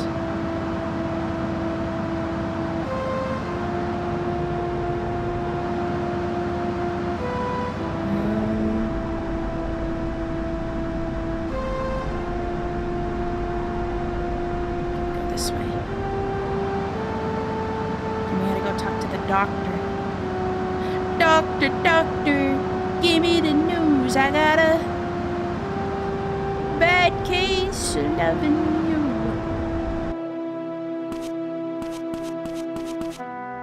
Doctor, doctor.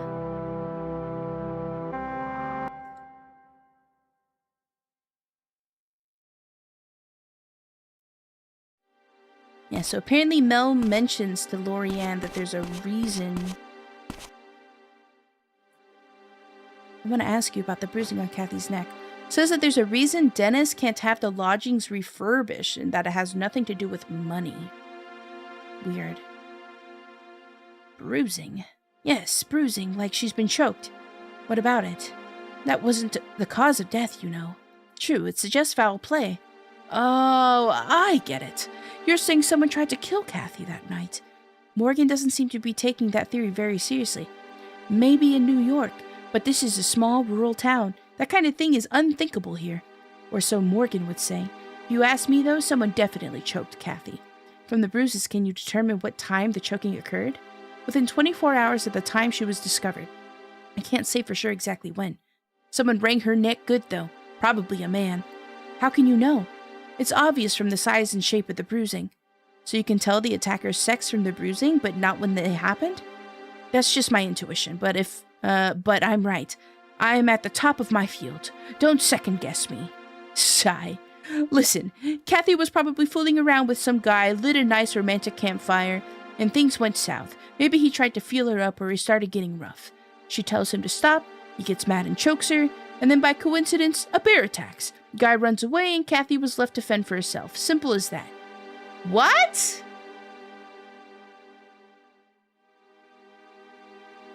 Simple as that. Also, did you share this information with the police? I don't know about that. Kathy didn't seem to be the kind of girl to fool around at night. Like I've never heard that one before. Everyone thinks their child is a perfect little angel.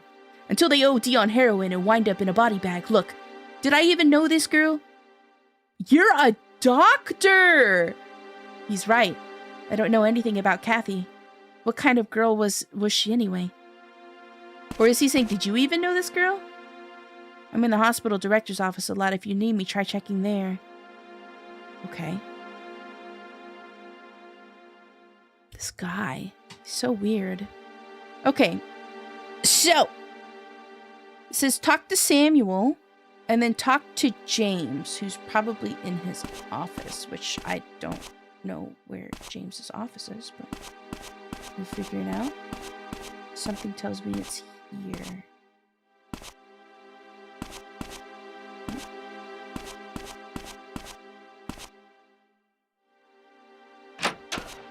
Is this his office?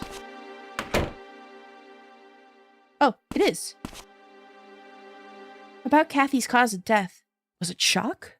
Officially, I have doubts.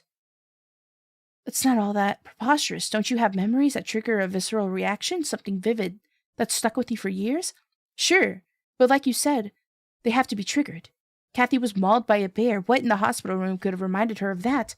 Something strong enough to induce trauma. But what? Only Kathy knows. Are you busy right now? Not really. You want to ask me something about Emma? Nothing exists. Even if something did exist, it could not be understood. Even if it could be understood, that knowledge could not be communicated to others. This was written in a book I think Emma was reading. You're quite the little detective. Don't mock me. You offered me your help, remember? All right. That's a quote from Gorgias, an ancient philosopher. I think it expresses Emma's mental state quite well. It's sad. It sounds like being all alone, trapped in your own world, unable to escape. There was a side of Emma you never knew. But then again, I think Emma's taken a step into territory I doubt most people could understand. Ever been to the bar? Club Wolves? I'm underage. That didn't stop Emma from going. She went there often. What? Club Wolves is where I met Emma in the first place. Seems she caused some trouble there, though. She earned quite the reputation for herself. I don't believe it. You only knew one side of her. You might see the other side if you go to the bar. It could be the key to finding her. Okay, this subtle hint. Matthew, Barbara seems to have a bit of time on her hands. Why don't you go and keep her company? What? Huh? Okay. I guess. That's weird. Where even is Barbara? Okay. So it says after you talk to James.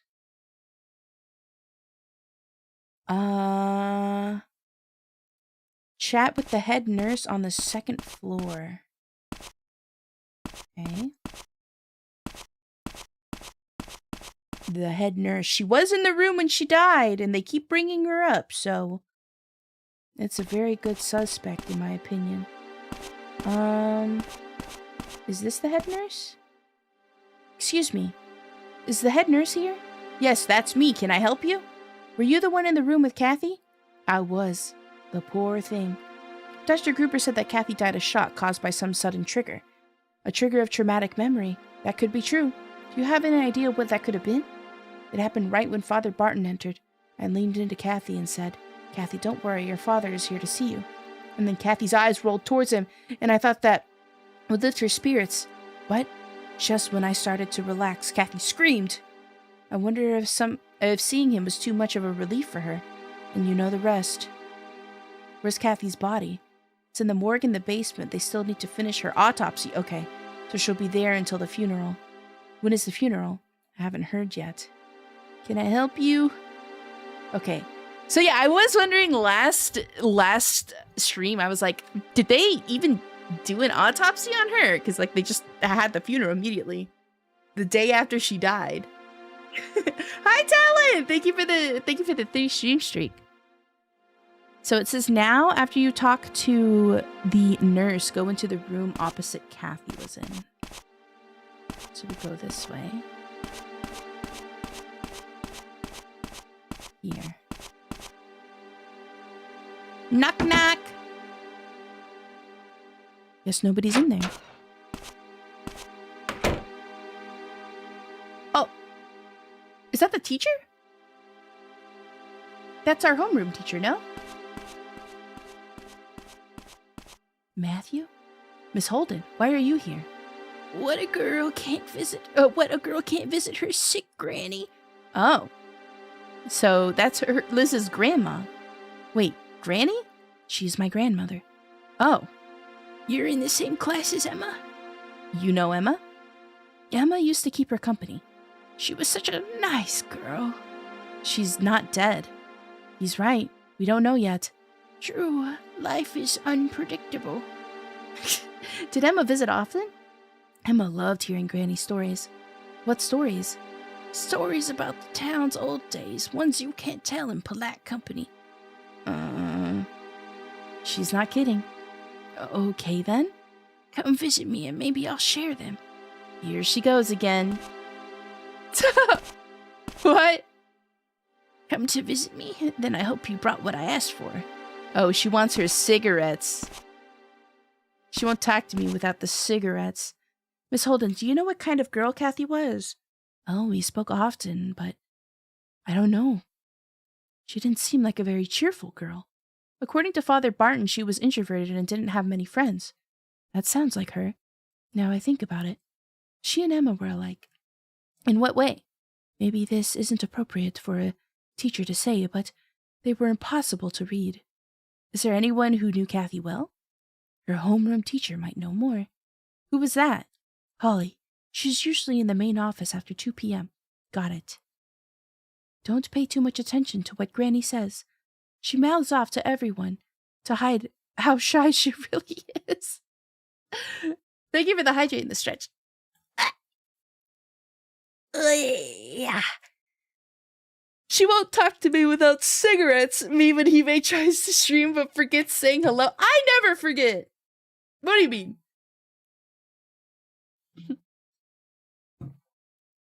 The whole town is covering up. It's like starting to seem that way, no? Do we have an in-universe explanation for MC not knowing anything about anyone in the town? I mean, okay, so he said that Emma didn't really tell him anything because he was a guy, and so they couldn't really be friends like that. Mel's kind of an asshole, so of course he avoided him. Kathy, the girl who died, was a year up above him, so he didn't really know anything about Kathy. His real tie to this whole investigation is Emma, and the police have decided that Kathy's death is related to Emma's disappearance for some reason, like the cases are tied. So it just seems like he kind of stuck to himself. Emma didn't really confide in him much because he was a boy, and she was closer to Renona, who was the other girl. So that seems to be the explanation. So from here, you talk to Liz. She tells us that Holly can be found at school around 2 p.m. And then it says to go to the sheriff's department after this. So let's go do that.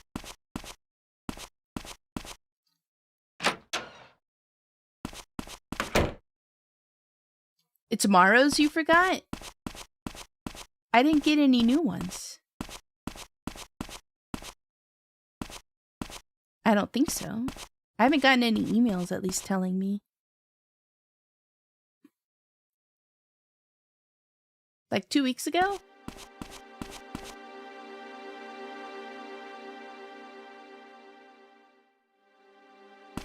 Huh? I'm confused now.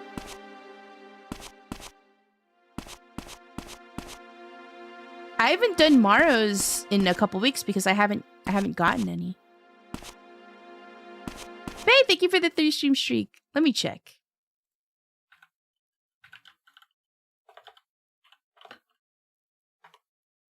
Labow never mind. I'm sorry, I don't remember. I don't remember what happened like 15 minutes ago. Hi! Hi, Mono! Alright, let's go to the sheriff's office. Stop apologizing! I can't help it! Okay, so from here, we have to go all the way over here. So let's go this way. Making my way through the woods. I haven't come up with any more lyrics. You're such a meme lord? Yeah, true. Yeah, true. I use memes to cope with the fact that my brain is deteriorating and I don't remember nothing.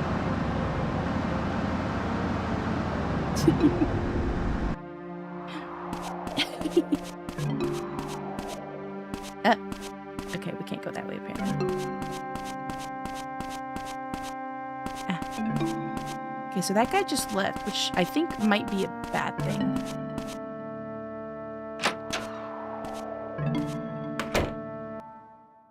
Chat with Barton if he's around. I think Barton just left. Oh wait, no, he's right here. Were Kathy and Emma close? I wouldn't know. Kathy was introverted and didn't have many friends. Emma was headed to the church yesterday. When? Around 10 p.m. I think. None of my parishioners come to church that late. I think she might have come to see Kathy. I see. And maybe after that they went into the forest together. I still can't quite believe it. Kathy knew she was not allowed after dark. She must have snuck out without my knowledge. I wish no more young people were like... Wait, what did he say? I wish more young people were like you. Don't worry, we're donors. We can't we can donate new brain. We don't need ours. That's not true. Someone's... I don't know if your brain is better in my head. I don't know. Wait, there's one Malo!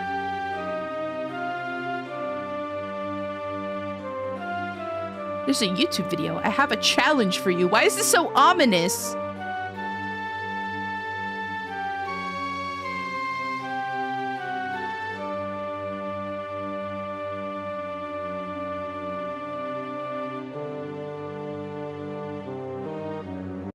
Hold on. Hold on. What is this? What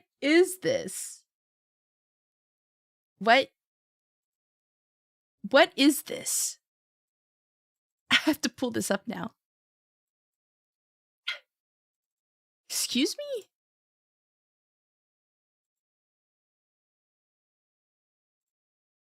All right. This is the video. I have one malo. And it's this video. Say the word on beat.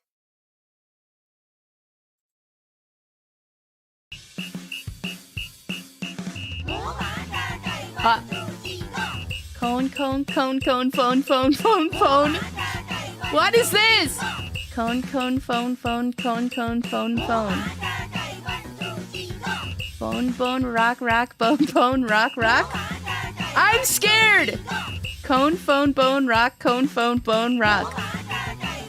Is that a biscuit? What is that? What is that? Stone. Scone. Oh! Stone and scone. Okay. Phone, scone. Fuck! What? Phone, scone, cone, scone, bone, stone. Yay!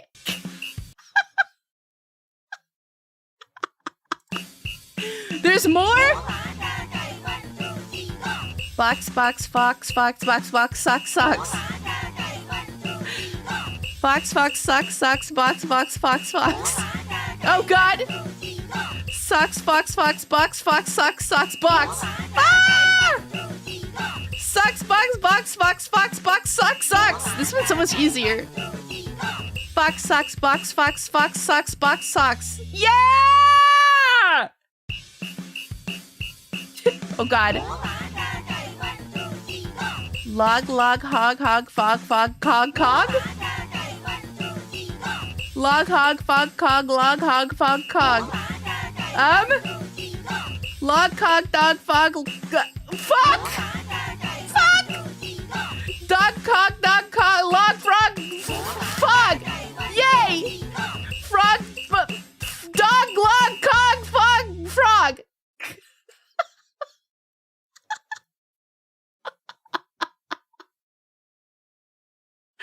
My malo was seen. That was the only one that was in there. I'm sorry.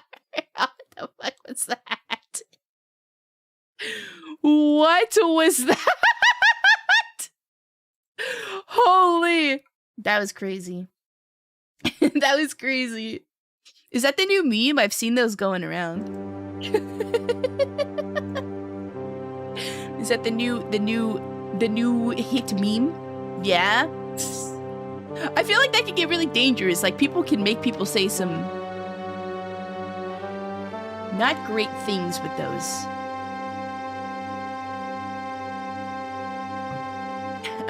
They already did? Oh no. Oh no. I wanted to see if you could do it. Barely. I got level 2 down. Level 3 and level 1 were pretty hard. Okay, it says at the sheriff's department, you'll talk to Baron. You'll say that Kathy snuck out, and then you'll talk to Morgan. You'll confirm there have been. Okay, where's Morgan? Maybe in his office. I don't want to read ahead. I don't want to be spoiled on what exactly to do. Maybe Morgan's here.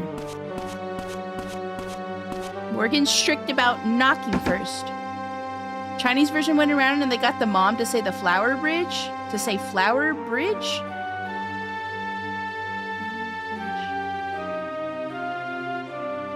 Flower bridge?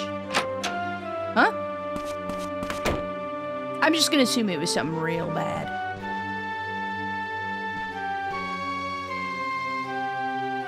Morgan! Talk to me, Morgan. Morgan, talk to me. How did the forest search go? Well, there's a bear in there for sure, and no doubt it's the same one who attacked Kathy. What about Emma? Shrug. If I were to post a seemingly random phone number, would it get removed? And if not, would anyone call it? Don't do that! Don't do that. Yeah, I would remove it. No leads yet. Seriously? Listen, Matthew. There's no proof Emma and Kathy were together that night. They may be totally unrelated. Let's just think positively. I heard from my uncle that you're going to go back into the forest tomorrow morning. Damn it, Nas. That was supposed to be a secret. Can't you take me with you? Out of the question. We'll be carrying guns. I know how to use a gun. My uncle taught me. What the? Nas, you gun nut. Look, even if you know how to use a gun, we're talking about a ferocious bear here. Just because Nas taught you how to pull the trigger doesn't make you a big game hunter. We have to sort this bear issue out first. Okay. Would it be so funny? No, do not post people's information.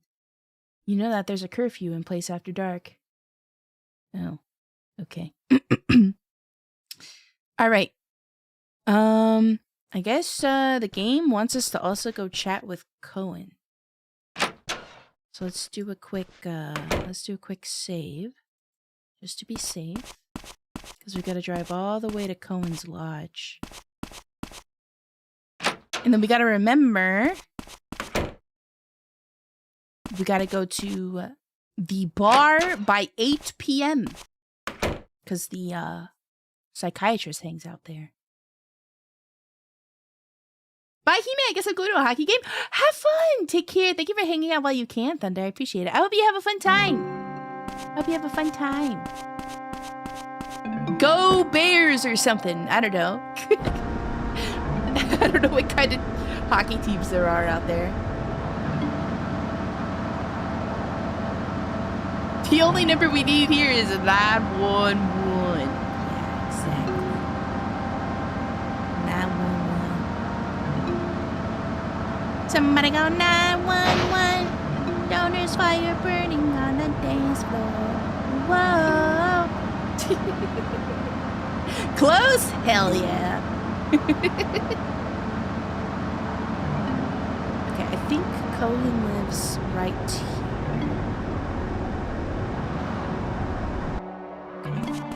I think we're cutting it pretty close. So we gotta drive all the way across town. Oh, I forgot to knock. Did you just murder that tree? No, that tree murdered me. It jumped out in front of my car.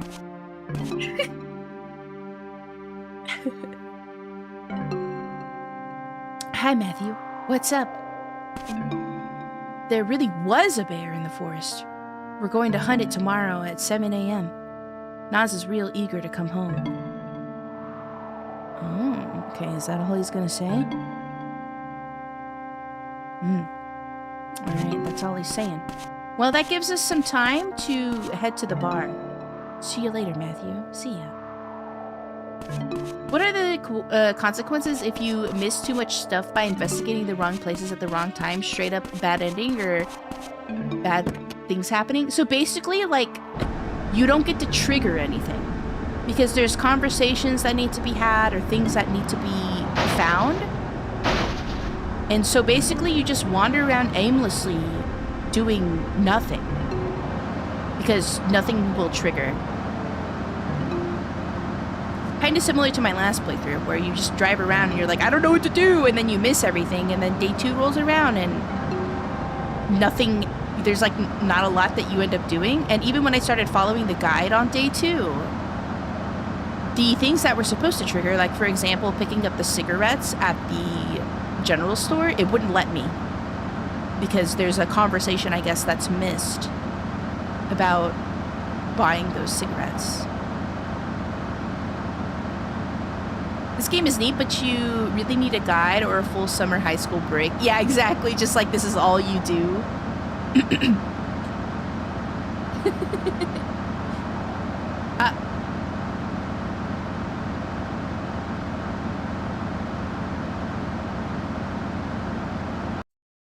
Okay. Well, that happened. That happened. It's a good thing we have these save states, because yeah, the game apparently is buggy. Sometimes shit just happens. Oh, I should have saved after we left Cohen's house.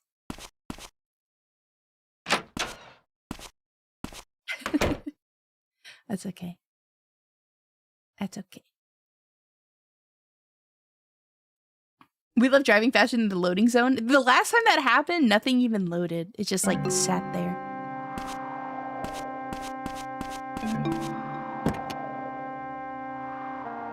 Yeah, this time I can avoid the jumping tree. Yeah, now that I know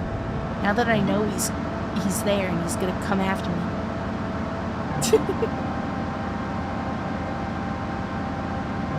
Oh my god, that's Nas.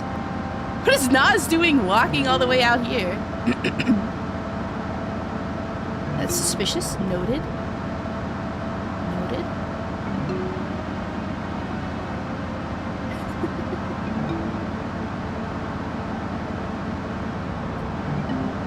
Alright, this way. Up. The tree almost got me again. It almost got me again.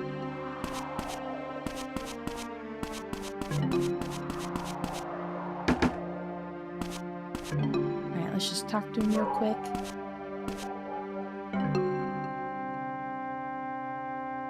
Okay, saying that we're going there. Doesn't say much. All right, let's save again. Here. See you later. They found somewhere else to go. Ugh, Jeep. Yeah, I feel you on that. Up. Who was that? It's a car that just pulled up. Interesting. Alright, well, we got something to do. So I don't really want to waste any time. Let's go. Oh. Go this way. And then this way.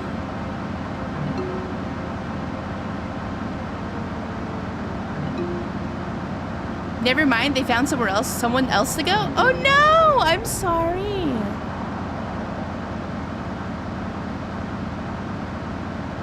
Hi Salmon, welcome in. More time with Hime. Ah, I hope I'm as entertaining as the hockey game.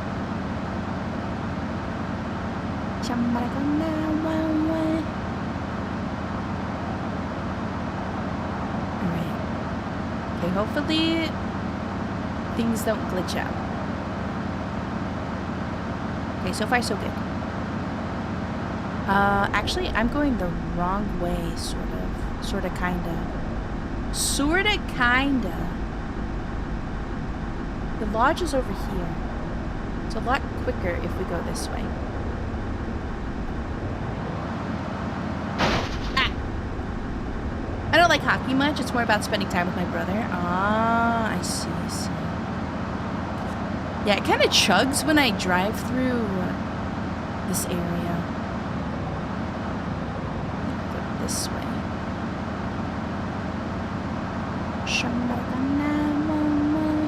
Show fire burning on the dance floor. Some cars here. Alright. Let's see. Oh my god, the neon sign. Locked. Okay. Now we're a little early, so we got 30 minutes to wait for this guy. Here he comes. Here he comes. Talk to him, quick! I'm going to the bar to get my drink on. Ah, alcohol, the last refuge of good men. What? Who says get my drink on? Man, we gotta wait. Shoot. He's getting his drink on. My dad? Your dad says that? Holy. Yes. Ooh, wait, there's a side door here. Hold on. Can we sneak in? Ah, no sneaking in. Get your drink on. Get your drink on. I'm gonna start saying it! I do think there's some, like, old phrases and words we should bring back. If you guys want to get your drink on, you can. Bow, bow. They're like dogs. Let me see. Somebody gonna show the fire burning on the dance floor.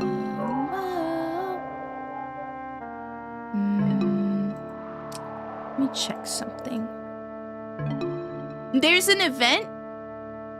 I don't know if you guys saw, but I participated in Lulu Lasso's holiday hootenanny, and I kind of want to raid into her. So let me see.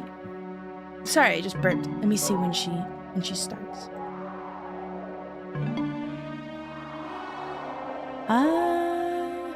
Oh, it actually looks like she's just starting.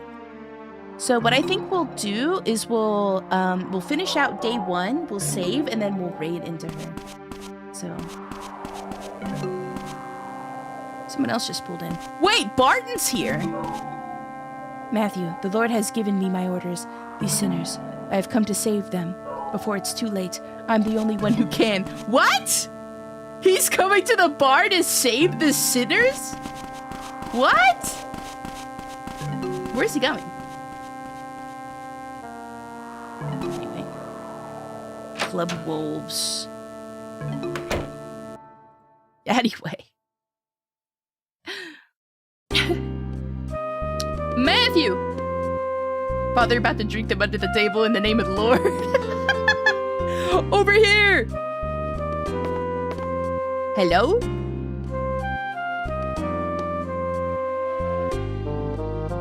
Hello, detective. How goes the investigation? Stop with the detective thing. You misunderstand. I'm quite impressed with what you found so far. So how goes it? Not great. I'm sure you know more about what's going on than I do. You sound jealous. We're on the same side, Matthew. Why aren't you sitting at the bar? I don't much like Wolf, the owner, so I prefer to keep my distance. He knows everything about the town's nightlife, but he knows me already. That's where you come in. Maybe a fresh face can get some info out of him. Excuse me. Take a sheet. Quick, check his garage for a bulldozer? Ain't no way. Heard that one before, Father. Yeah, I must expel the sin from them by taking the sin upon myself. I will be the sacrificial lamb. I will down this entire bottle of Jameson in the name of the Lord.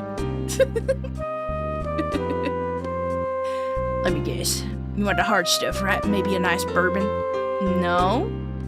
Wolf, 56, owner of Club Wolves, knows everything about the bar's regulars and an expert on the town's nightlife. You're new here, so I'll explain this real simple. You sit here at the bar, you gotta order a drink. Then a glass of milk? Milk?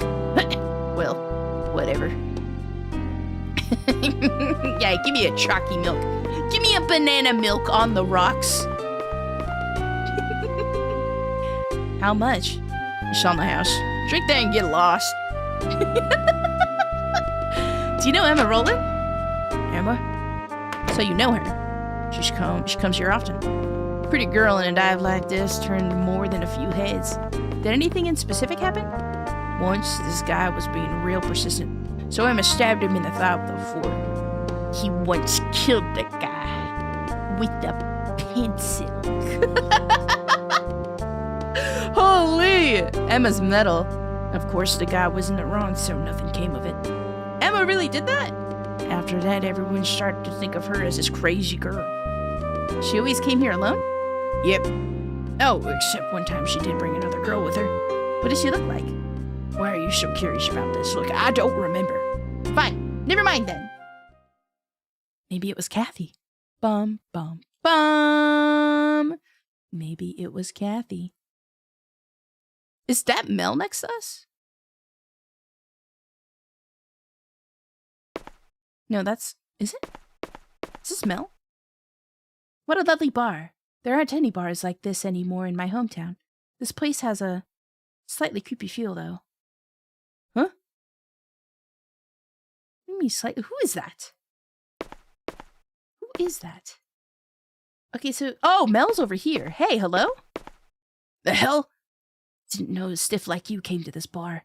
Seems like you come here a lot. Should you be drinking? Shove it! I only drink milk here. What the fuck? What the fuck?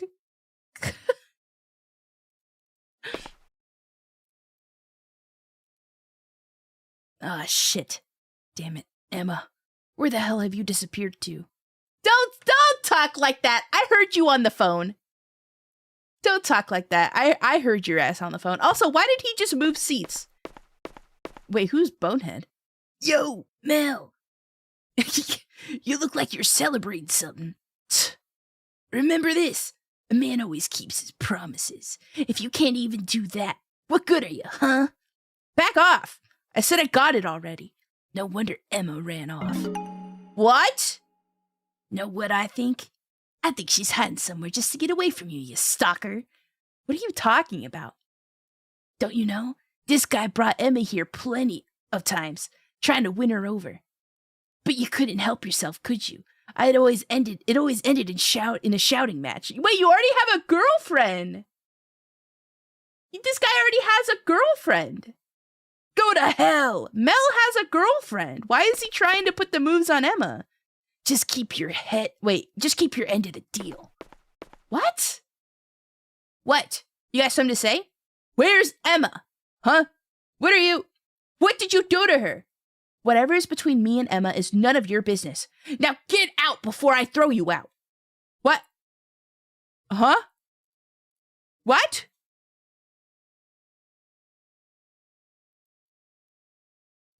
Okay, so we can either fight this guy or talk to him.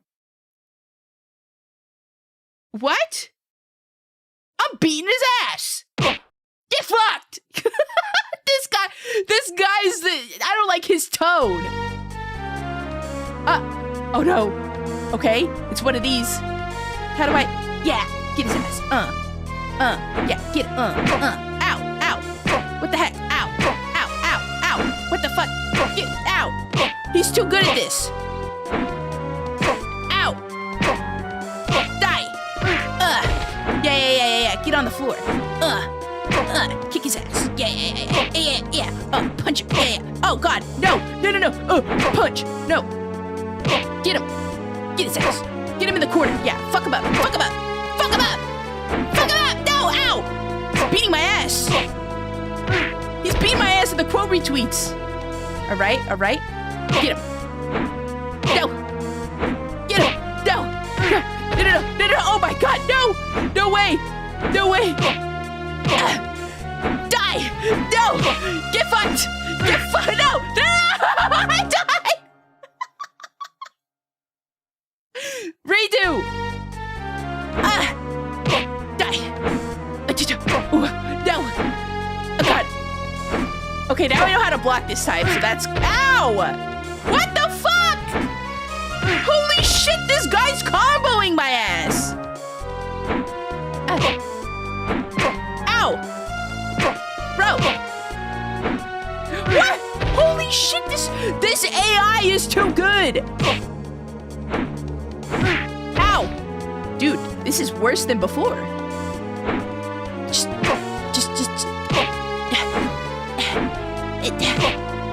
No. Get him. Yeah.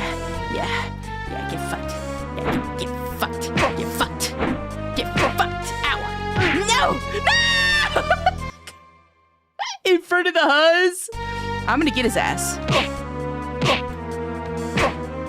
Yeah, combo it. Yeah. He'll never see it coming. Yeah. Hit him with the and then the boom, and then the no. Get up! He'll never see this coming. Oh no! He saw it coming!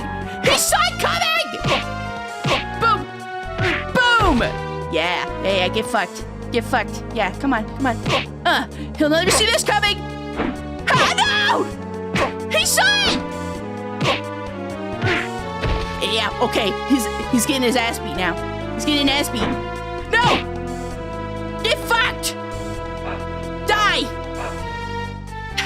Shit. I don't got time to play with you.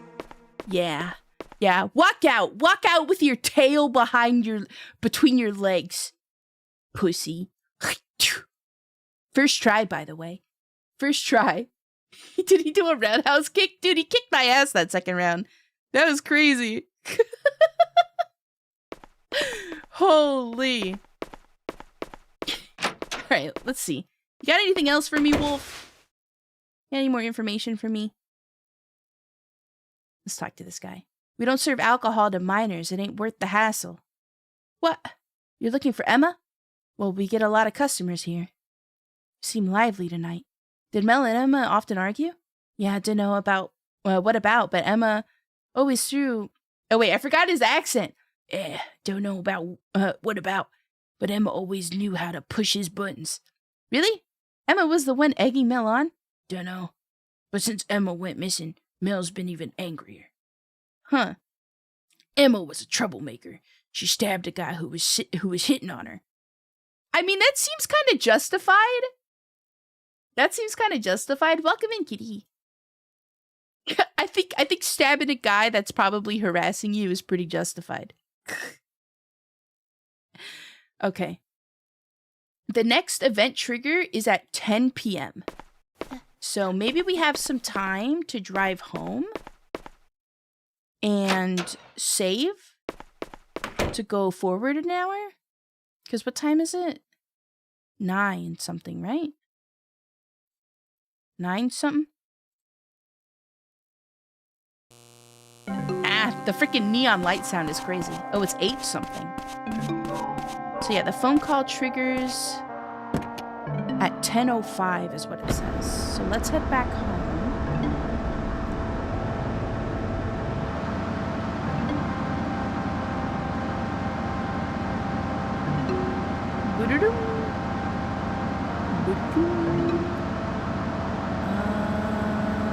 The steakhouse is there. The diner's there. So the house is over here. So it'll be 9:22 after we save. What the fuck are you playing? It literally says right below the title. Smile. If there's no link between Emma and Kathy, then why'd Emma go missing? Why is he outside my house? What the heck? Woof woof. Alright, let's go save really quick. Trying to hop on Roblox with us? Bro, you're like 12. What the fuck? Alright, sleep time.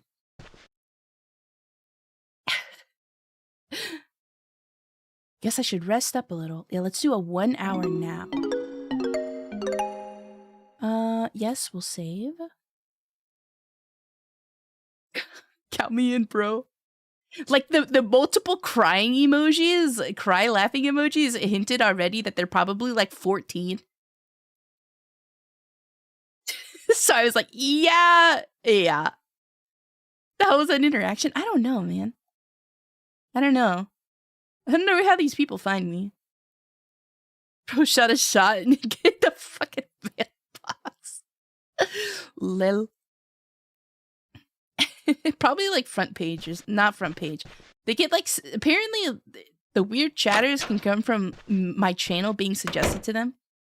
Yeah, it is also a Christmas break. You're so right about that. You are so right about that.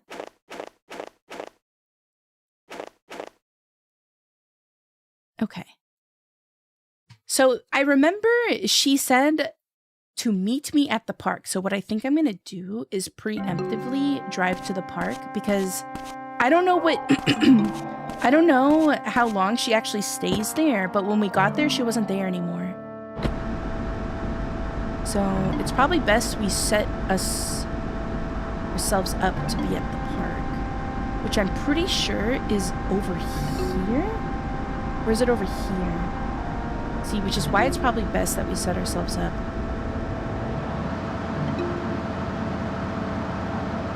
Gonna step out for a brief walk. Enjoy your walk.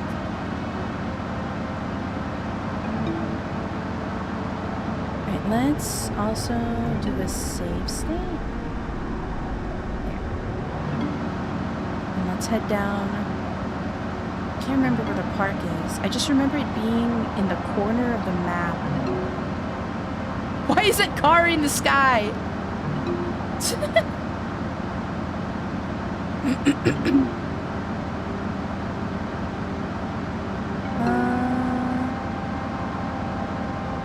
this the park? Yeah, because I remember there being a phone booth out here. Oops. Let's go here. Let me make sure. Oh. Riverside Park. Okay. She'll give us a call in a little bit. This is such a good tutorial for driving a car. I would suggest this for other people.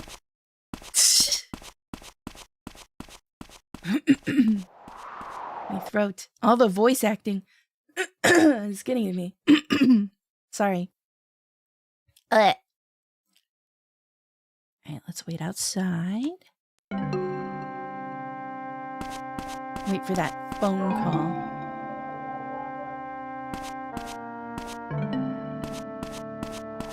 Let's get this game noticed so we can get a remake, bros. So true, though.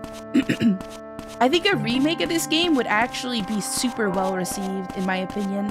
I really do believe, like, you probably say that as a joke, but I do really think it would be like a guaranteed game of the year.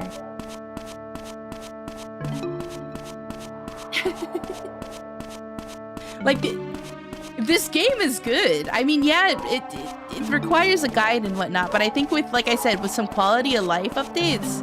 You're being serious? Okay, yeah, because, like, this game is, yeah, it's good. I like it. It's just old, you know? A remake of this game would very much be like Until Dawn. I've never played Until Dawn. But yeah, the whole, like, investigation aspect of it. I honestly do really like that there's not a whole lot of hand-holding in the game. I think maybe if they slowed the timer down a little bit, it might be a little bit easier to play. That's really I think that's really my only thing about it, is that I think time sometimes passes by a little too quickly. Like, considering the amount of things we had to do in day one, we didn't really get a whole lot of wait time, except like right now, and I think outside the bar. It was really the only time we had. Hello? Matthew? Winona, what's up? I'm at the park right now. Could you come by? What are you doing at the park? Just trying to think. Okay, I'm on my way. I'll be waiting. Joke's on you! I stalked you, followed you here. Thank you for the 4-month member, Malcolm! Swap them with anime girls equals instant banger. Swap them with anime girls equals instant banger. No. Yeah, give him the Genshin. give him the Genshin upgrade. Alright, where is she? Oh, there she is. Matthew. I thought you had a curfew. I snuck out. Okay. That's not like you. What's wrong? Is it Emma? Why is she not What are you... Hello? Why do I feel like she's about to, like, anime confess to me right now? Everything about Emma has been a shock. I'm still trying to come to grips with it myself. It's different for me. I should have seen this coming. What do you mean? What? I always knew Emma couldn't stand this town, wanted to get as far away as she could. Once she brought me along to Club Wolves. Oh, it was her she brought to Club Wolves. As in the bar? So the girl Wolf mentioned was Winona. Emma was wasted, and I was horrified. I tried to take her home, but this creepy guy wouldn't leave us alone. Emma got rid of him when she said, Winona, this is no place for girls like you. Isn't that messed up? That's when I realized there was another side of Emma I didn't even know about. Tried real hard to understand that part of her, I really did. When she said goodbye that night, Emma asked, is it fun being with me? So I told her, yeah, we're friends, remember? But then she said, would you be sad if I disappeared? That's an interesting question. The guy who directed Is it a mountain guide in British Columbia these days? Wait, the guy who directed it is a mountain guide in British Columbia these days? This game? You may... What? Don't you mean downgrade? Yeah, honestly. I don't know. I don't know anything about whoever's involved in this game. That would make sense, though. And then I just looked at her and went, of course, why would you even ask that? I guess that was the right thing to say because it made her smile and then she left. Winona.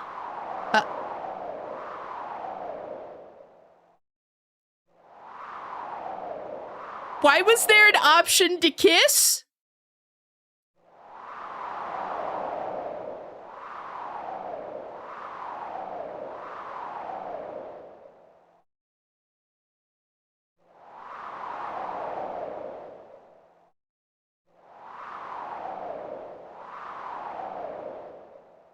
Is that a kiss? What is the heart? That was an obvious cry for help. I should have done something. Oh, it's just a hug. Okay. Okay. Matthew? Don't blame yourself. All right. I bet Emma didn't want you to get caught up in whatever she was worried about. That's why she never told you what was going on. To protect you. She cared about you. Thank you, Matthew. Okay, it was just a hug. It was just a hug. I guess you've seen me at my lowest now. This isn't how I meant for this to go. Relax, it's fine. You always expect too much of yourself. Point taken. Thank you for listening to me. My dad will be worried about me as I should get home. You'll drive me back, won't you, Matthew? Of course. Maybe a hug? I was like... So there was the heart, and then the one on the right seemed like it was doing like a kissy, or maybe it was doing like a... You know, like exhausted... blowing breath out sighing situation. All right, let's take her back to her house, which is pretty sure. Yeah, we go this way. Oops.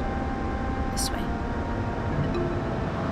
As a mage, I cast, it's not your fault, and you should forgive yourself. I thought something was gonna teleport you both home. Yeah, that would have been like a good time for like a scene skip. We actually have to go down this way. And then we'll go this way. And you know what? It's a good thing we're dropping her off at her house, because that means that we can get some gas. Imagine the fuel runs out! Yo! Shush! Shush! This is why I'm being very careful about where I'm going. Okay, we go up this way.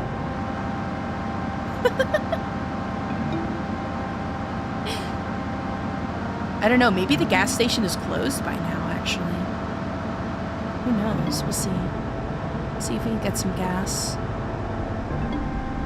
Sorry, lady, I gotta run you over here.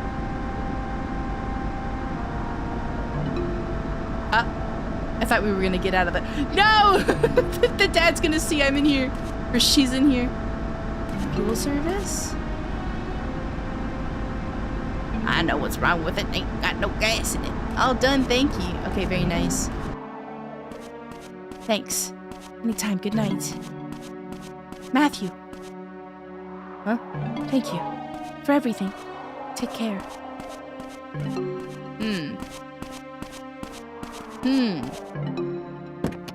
Interesting. Alright, let's head home. We'll take a little 1-hour nap, since if we sleep for the full 5 hours, it will advance time to like... What? Oh, 3 a.m.? I guess that's okay. I guess that's okay. We can do a full 5 hours of sleep, maybe? Oh my god. Was that Mel? I just killed Mel, guys! Don't worry!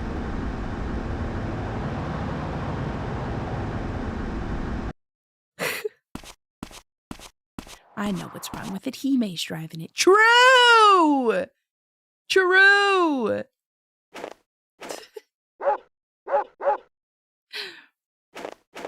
Okay, so they said that they're going to the thingy. They're gonna go hunt the bear tomorrow at like 7. So yeah, it should be okay to sleep for the 5 hours, I think. And then we should save here. All right. Yes. Okay. Saving. All right. Save. Nice.